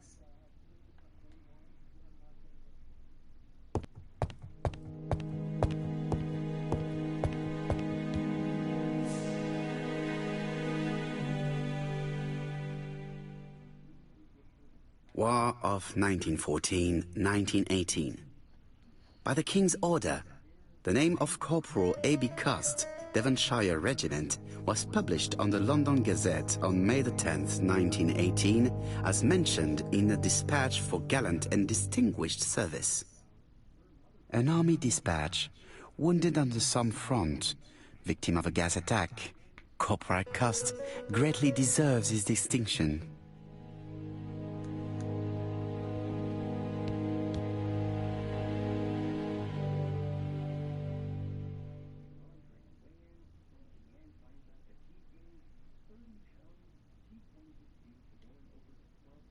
The least we can say that Mr. Cust is not very concerned about order and balance.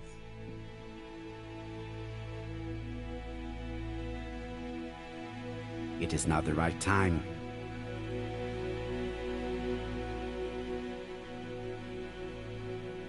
Trousers, white shirts, everything has been washed very well.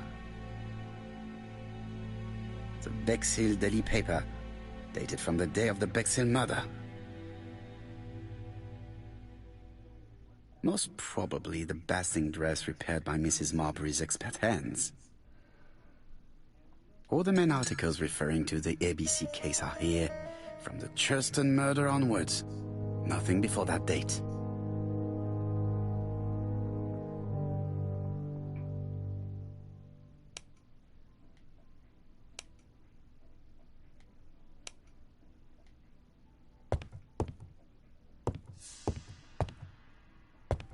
ABC guys, enough to sign about a dozen murders.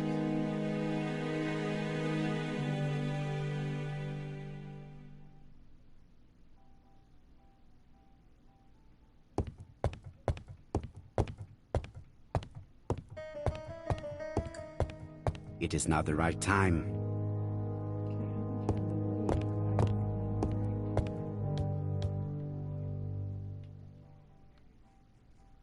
Already done everything.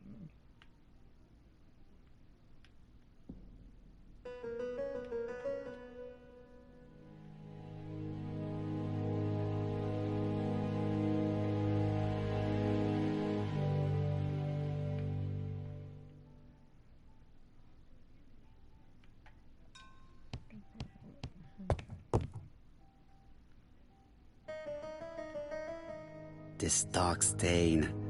It could be blood, but goodness knows how long it has been there. How are you? Let us now try and get our brain cells to work.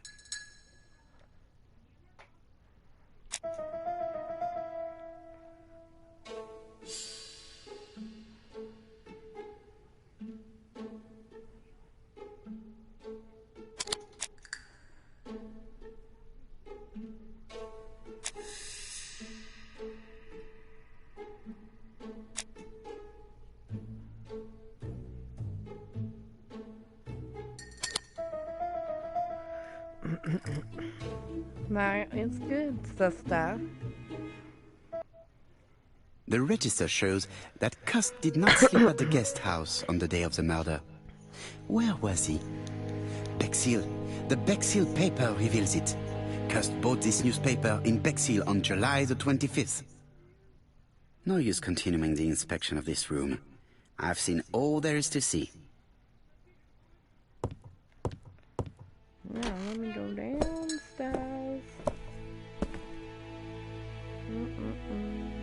Goodbye, Mrs. Marbury. Thank you for your help. I look forward to seeing you again, Mr. Poirot. Ah, Chief Inspector. I was about to leave. Good evening, Chief Inspector. Welcome. Please excuse me, I must go to the...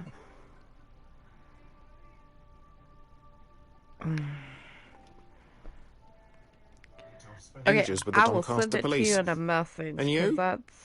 I have established one fact. On 3 occasions, Cust was at the scene on the day of the crimes.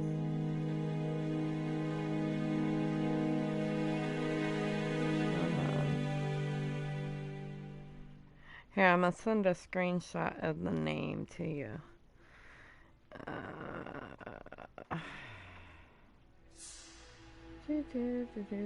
On Hangouts.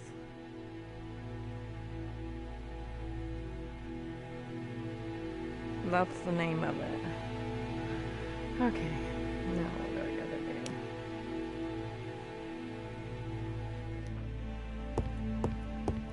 I had best talk to Jab.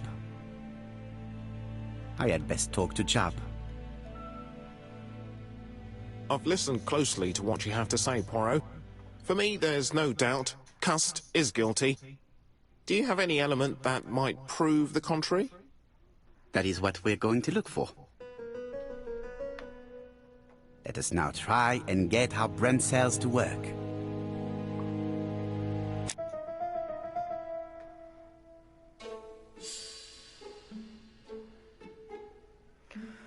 Okay, now...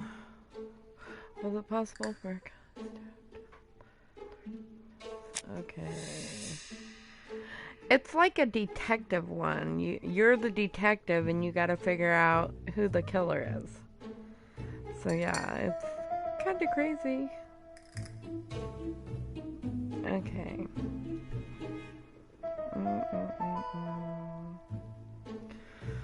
Oh, hell to the no, no, no.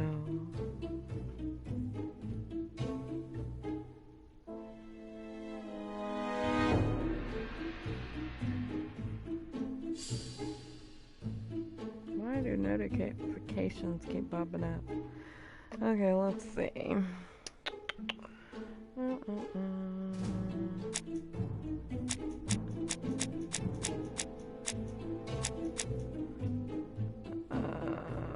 Hold up.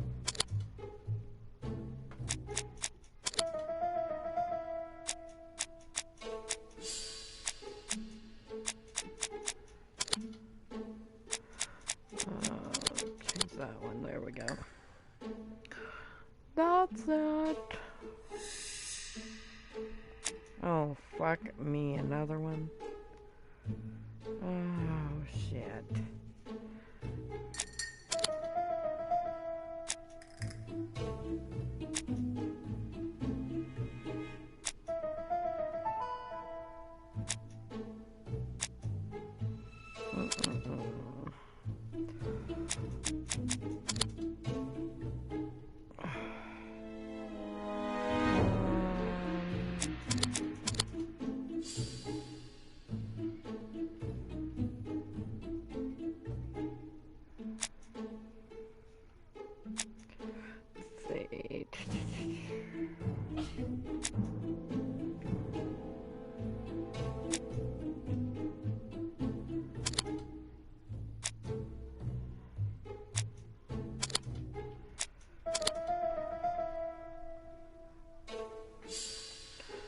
Okay.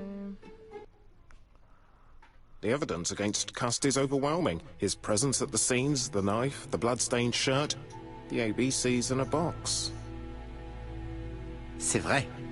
However, the blood Mrs. Marbury saw on Cust's shirt may have been his own. According to his medical records, he suffers from hemoptysis.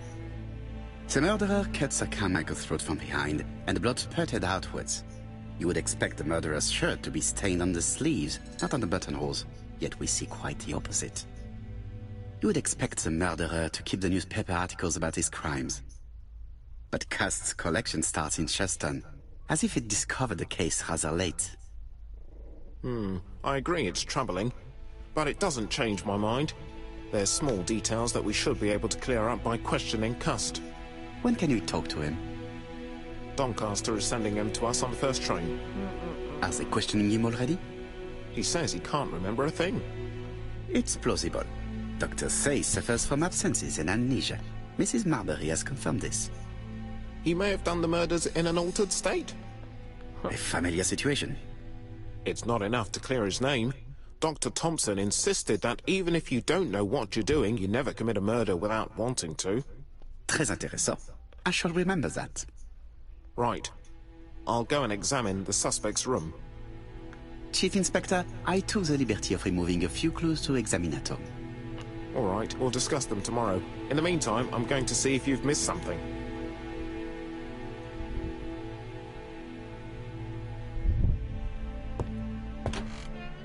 Okay.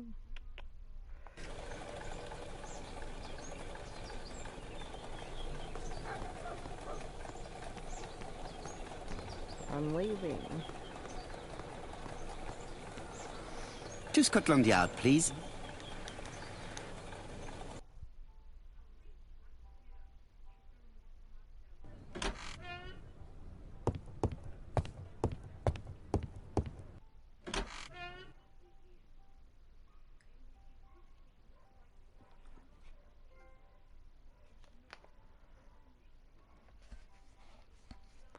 Okay, let's talk to him.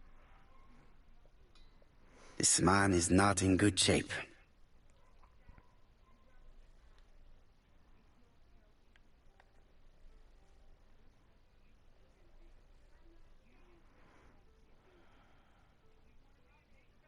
He is worried and very tired, and other police have been hard on him. Okay, now talk to him.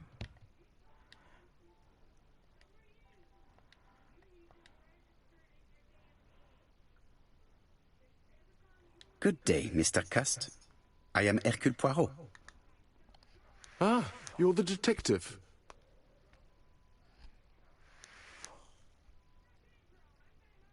Yes, I am the person you have been sending the letters to. I didn't write these letters. I've already said so.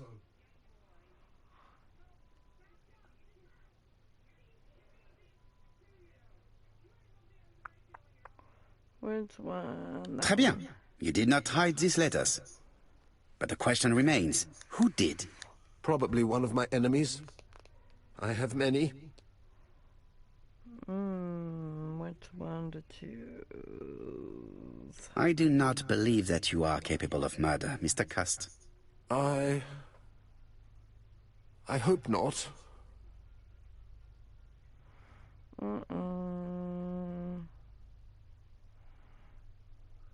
You suffered during the war. It's true. I was wounded. I suffered.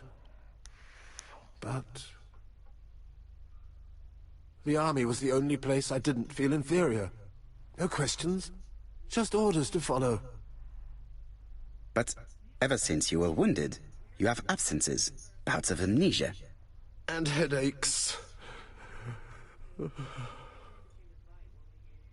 Professor Clark treated you.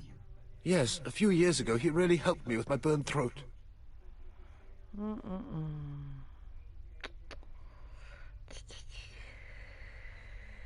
Of course, you never considered killing a doctor who took such good care of you.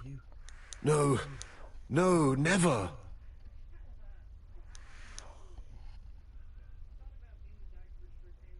You were seen at all the crime scenes.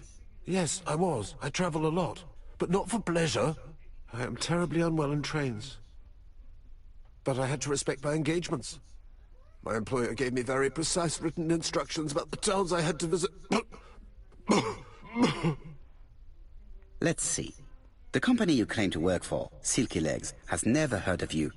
And as for these letters they sent you, they were written on your own typewriter. The company sent me the typewriter when I started working for them. Yes, but the letters were received afterwards.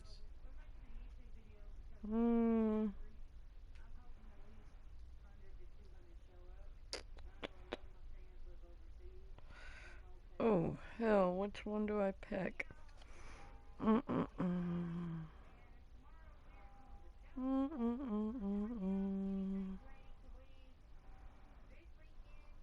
So it would appear that you typed them before sending them to yourself. I don't remember. Good God! I don't know what's happening to me. My head hurts terribly.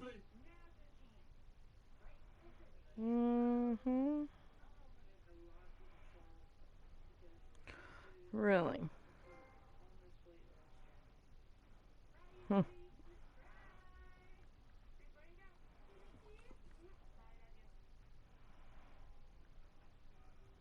He is prey to a terrible anxiety. Is it remorse? Or simply the pressure of the questioning and the train journey? He is in no state to reply. He is prey to a terrible anxiety. Is it remorse? Or simply the pressure of the questioning and the train journey? Okay, so let me see.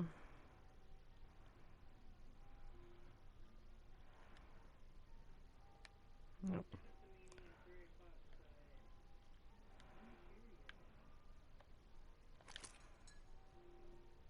Take this. It will help you.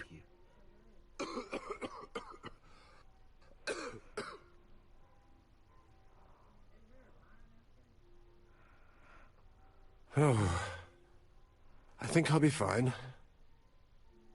Let us see, Cust. Look at me. You know very well that you committed these murders? Yes, I know. But I'm not wrong in saying that you do not know why you committed them. No, I don't.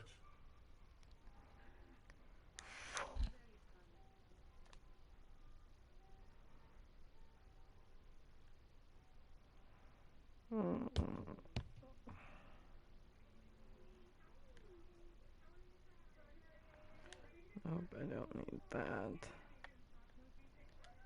Let us leave Cust alone. He's at the end of his tether. And? What conclusions have you drawn? Plenty. It might help us to understand him a little better. Let us now try and get our brain cells to work. Oh, Jesus, fuck this again. What do we know about his health?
don't see any clearer than before.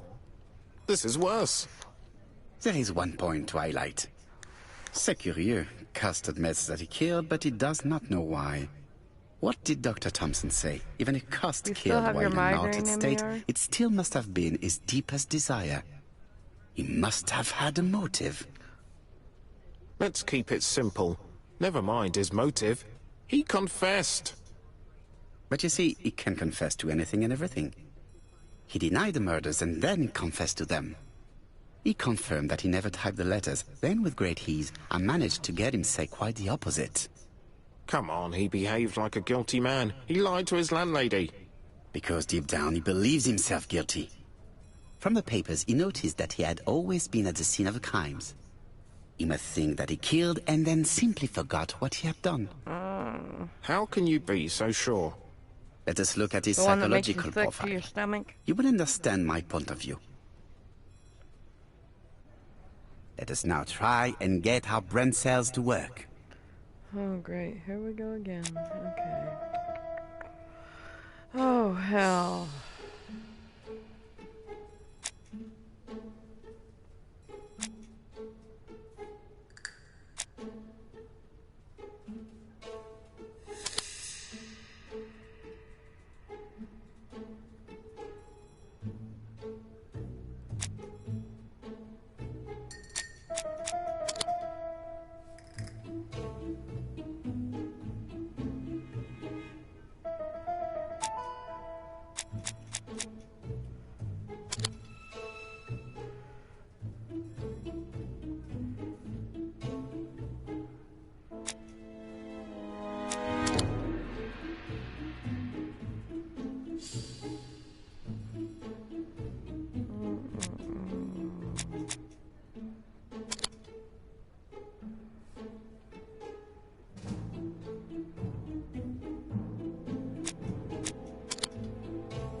You see?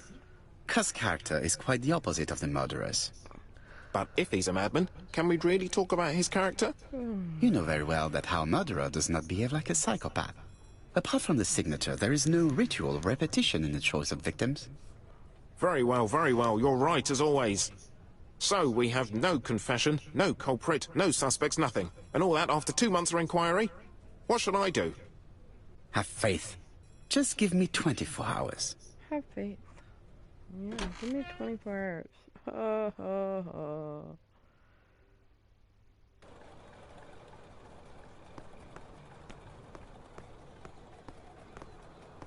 To Whitehaven, please.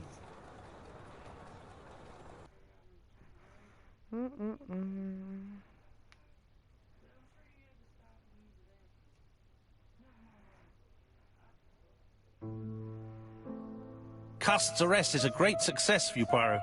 It's all clear now, except maybe 1 or 2 details. Details. Ah, mon ami. The devil is in the detail, as we say. Excuse me? Patience, Hastings. Everything will be clear once our guests arrive. Best be prepared. Slip a revolver into your pocket before they do.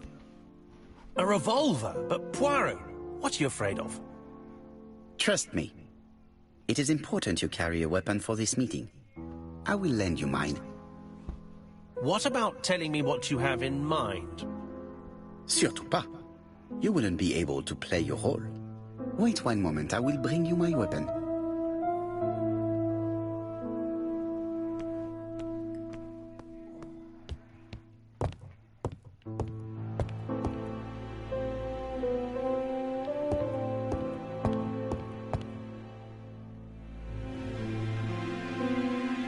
Daily Flicker, September the 8th. A.B.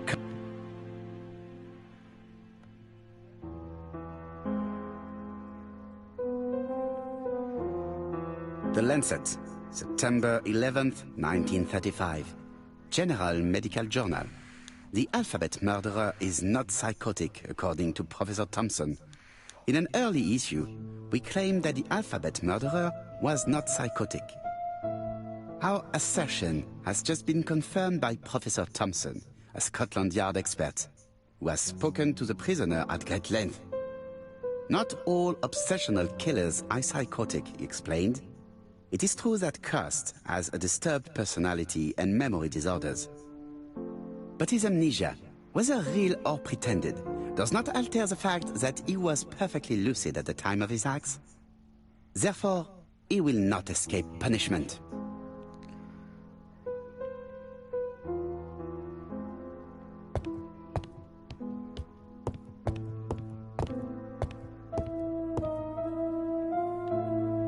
The white ammunition are blank cartridges.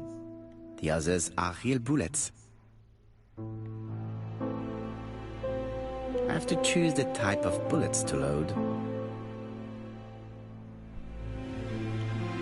The revolver is loaded with real bullets. I still have time to choose blanks.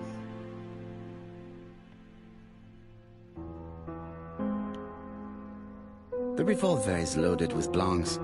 I still have time to choose real bullets.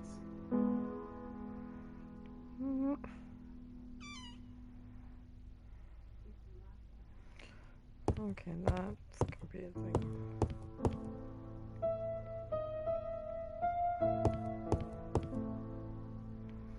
Okay, now I need to examine.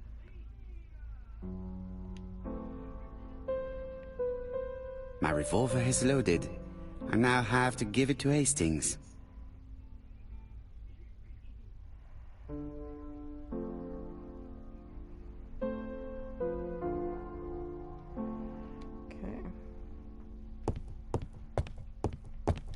What about telling me what you have in mind?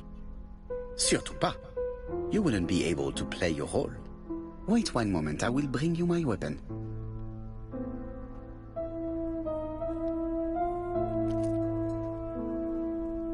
Voila, I entrust you with my weapon. It has hardly been used, it is almost new.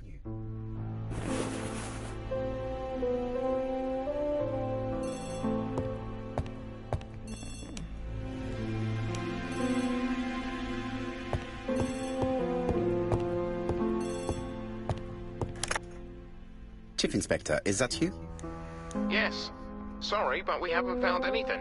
Have you checked the typewriter? And the packaging, the letter, and the ribbon reel.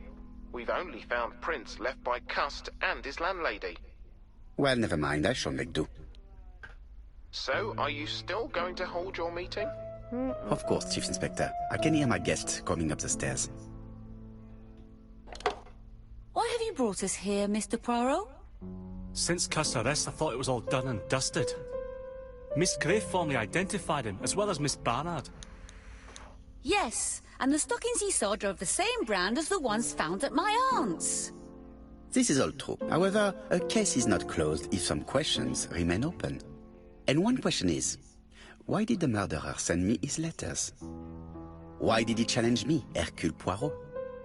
Perhaps he wanted to play with you, to taunt you. Xenophobia? Maybe he didn't like you because you're foreign. I may be wrong, but maybe by provoking you, he was looking for glory? All these theories should be studied. Let us now try and get our brain cells to work. Oh, not another one, really? Jesus.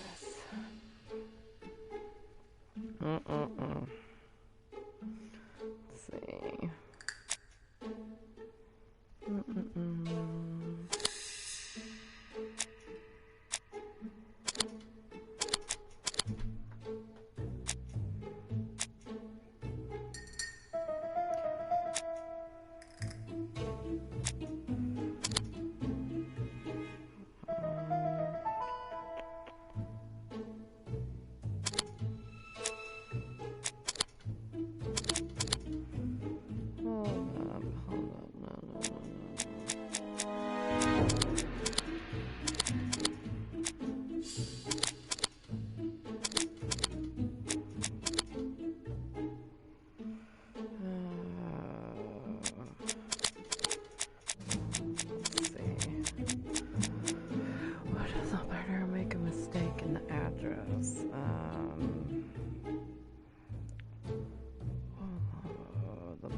Still warm, no. Piece of envelope with the wrong address. Could be.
Okay, there's two different envelopes. That's why it wasn't playing right. That is fucking stupid.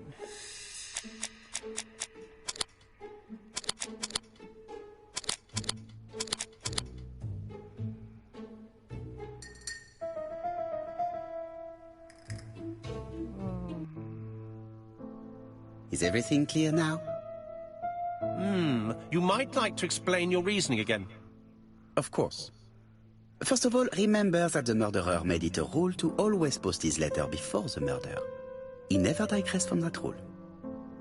However, in Churston, he encountered a problem. The village has only 500 inhabitants. With advance warning, it would be easy to arrest him.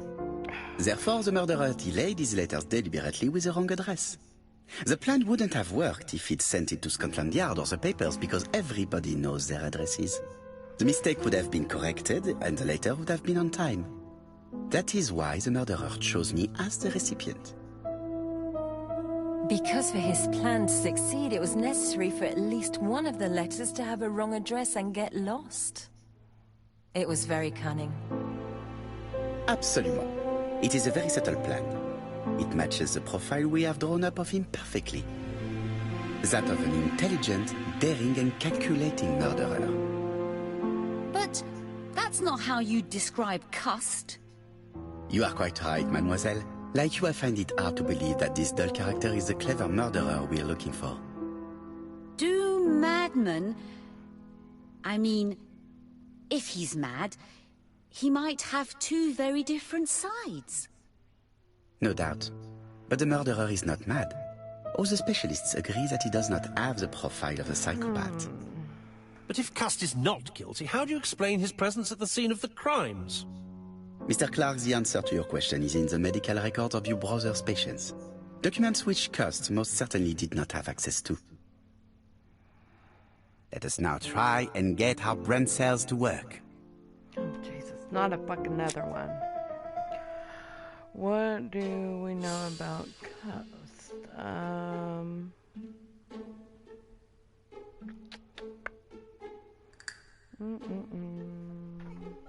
What? Why? No, I just bought you Roblox, not to... BS! What did I give you money for? For a computer, on the computer.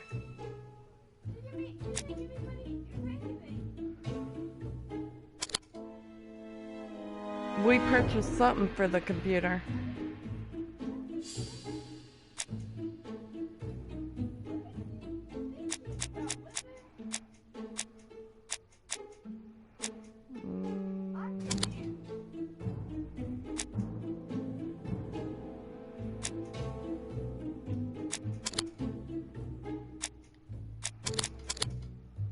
That one didn't work. Let's see.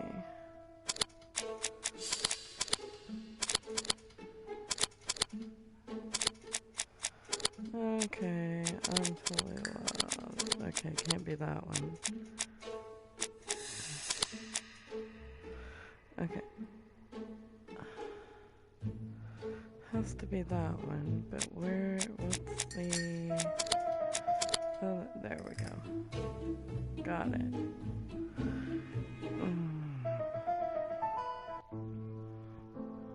Dr. Clark's patient's records provided a very useful list of potential victims, sorted by alphabetical order.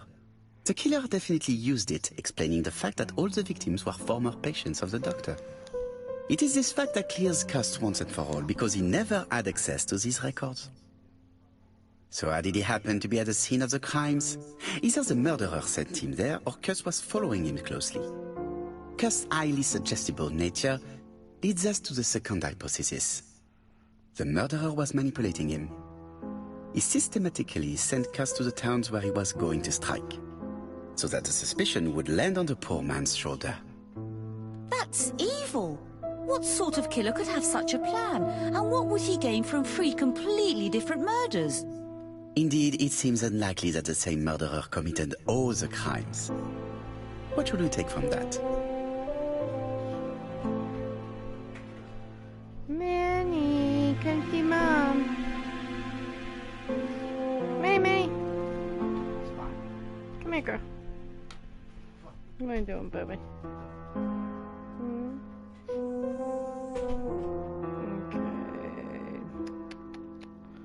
Which one should we pick, Minnie? There is not one murderer, but 3 accomplices, who all used the same scenario. Do you mean that 3 murderers with quite different aims joined forces to create a smoke screen? Here's another question. Is it still necessary to find a motive for each crime, and the one in Andover poses problem? Why was poor Mrs. Asher killed? Indeed. I see you, girl. It would be best to forget the theory. Just one murder was of benefit to the murderer. The others were just diversions. On reflection, there is only one conclusion. The murderer killed once out of interest, and twice to divert our attention. This reasoning points at 2 potential culprits. Franklin Clark? Donald Fraser? Yes, mademoiselle. That's good thinking. Mr. Fraser may have killed Betty out of jealousy.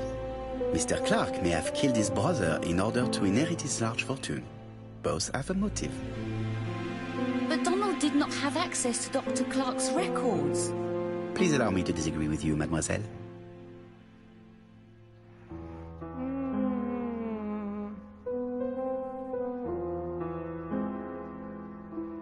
He works for Court and Brunskill, one of whose clients was Sir Carmichael. It doesn't prove that I went to Comeside. You could have done it, and you may have used the opportunity to take a look at Sir Carmichael's records. You think I'm guilty? You or Mr. Franklin Clark? That's ridiculous. Both of you have a motive. The question is, which of you has the profile that most resembles the murderer? Let us now try and get our brain cells to work. Oh, Jesus, another one.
Ladies and gentlemen, Donald may share many character traits with the murderer, but he does not have his cold indifference. He has a temper.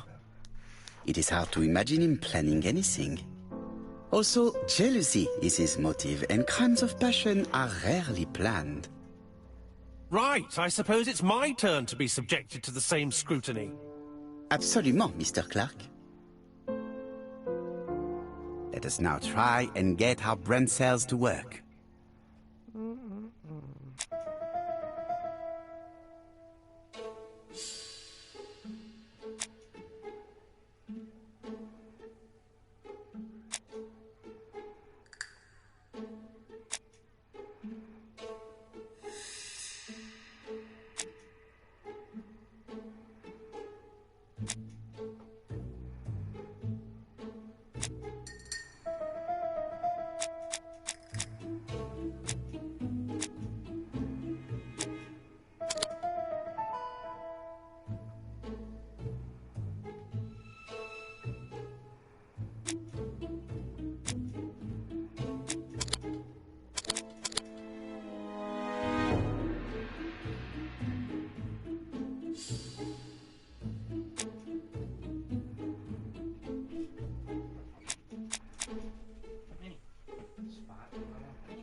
As you have all seen, there is a disturbing similarity between Mr. Clark's profile and that of the killer. In actual fact, it is exactly the same. Come on, Bay. Mr. Poirot, your psychological studies are interesting, but your conclusions... The inheritance is lawfully mine. I just have to wait. No, you had to act quickly.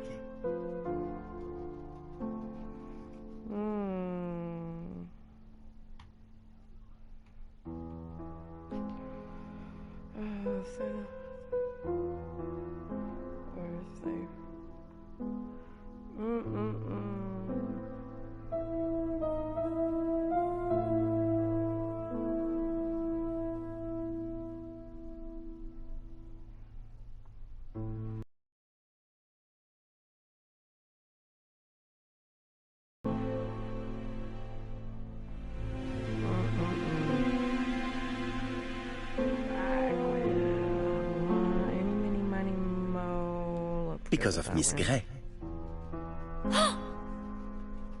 Mademoiselle, although you haven't been telling the truth, there is no doubt in my mind that you would have found a way to marry Sir Carmichael after Lady Clark's death. For you, Mr. Clark, it was a disaster.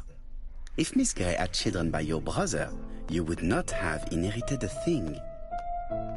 You realized the danger after reading several letters from Comside, especially one in which your brother opened his heart to you. So you hurried home from China, and you took action.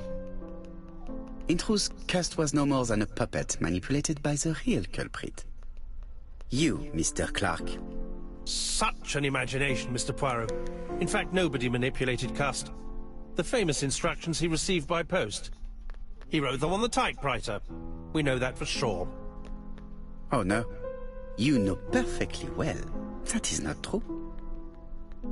Eh bien voilà, light has now been shed on the ABC murders. Your theories are ingenious, but you haven't any proof.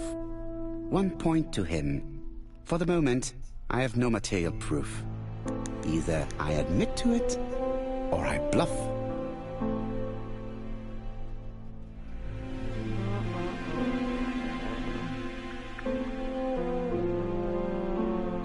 One thing proves it. The prints you left on Cust's typewriter. Enough. Oh, of course you wiped the typewriter before sending it. But not carefully enough. Scotland Yard has found your print along with those of Cust. I understand why you never wanted to lend me your new typewriter. And why you were searching through your brother's things. And the hole you dug on the moors. What did you hide there? The knife you used to kill your brother? Game, set, match. You win, Mr. Poirot. But it was worth trying.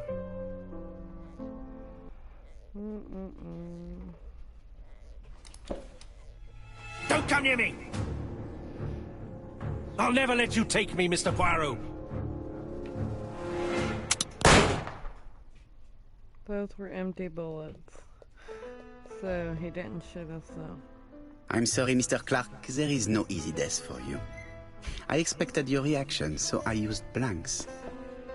I'm sorry, mademoiselle, but your second chance has been lost. Franklin Clark will never inherit his brother's fortune.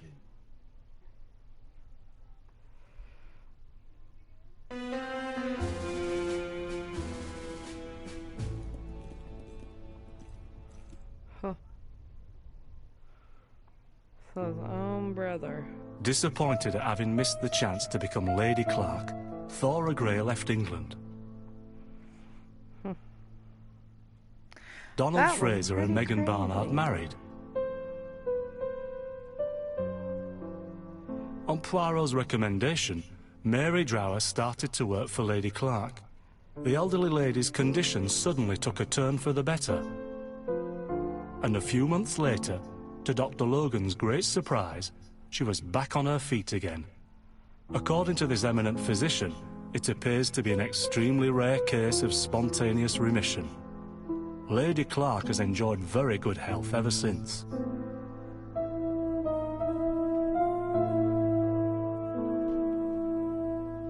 Journal of an Innocent. The incredible story of ABC. As for A.B. Cust, after being advised by Poirot, he made a great deal of money by selling his story to the press. And as for me, and with business booming, the Black Swan has become the #1 tourist attraction in the whole of Yorkshire, even more popular than York Minster.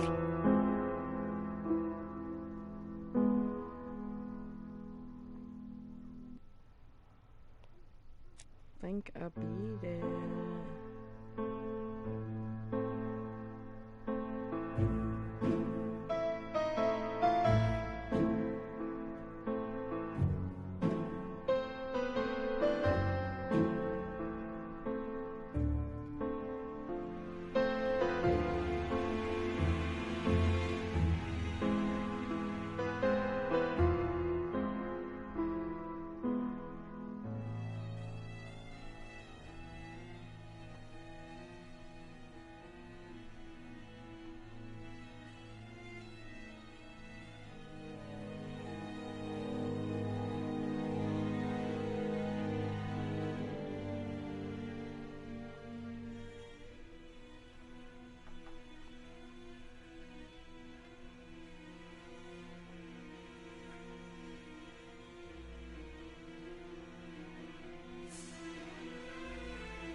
Oh, damn cats. Hold on. Knock it off. Snowball.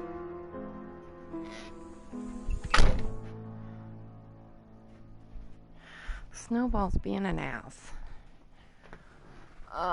The brother was guilty. Yep, I beat it.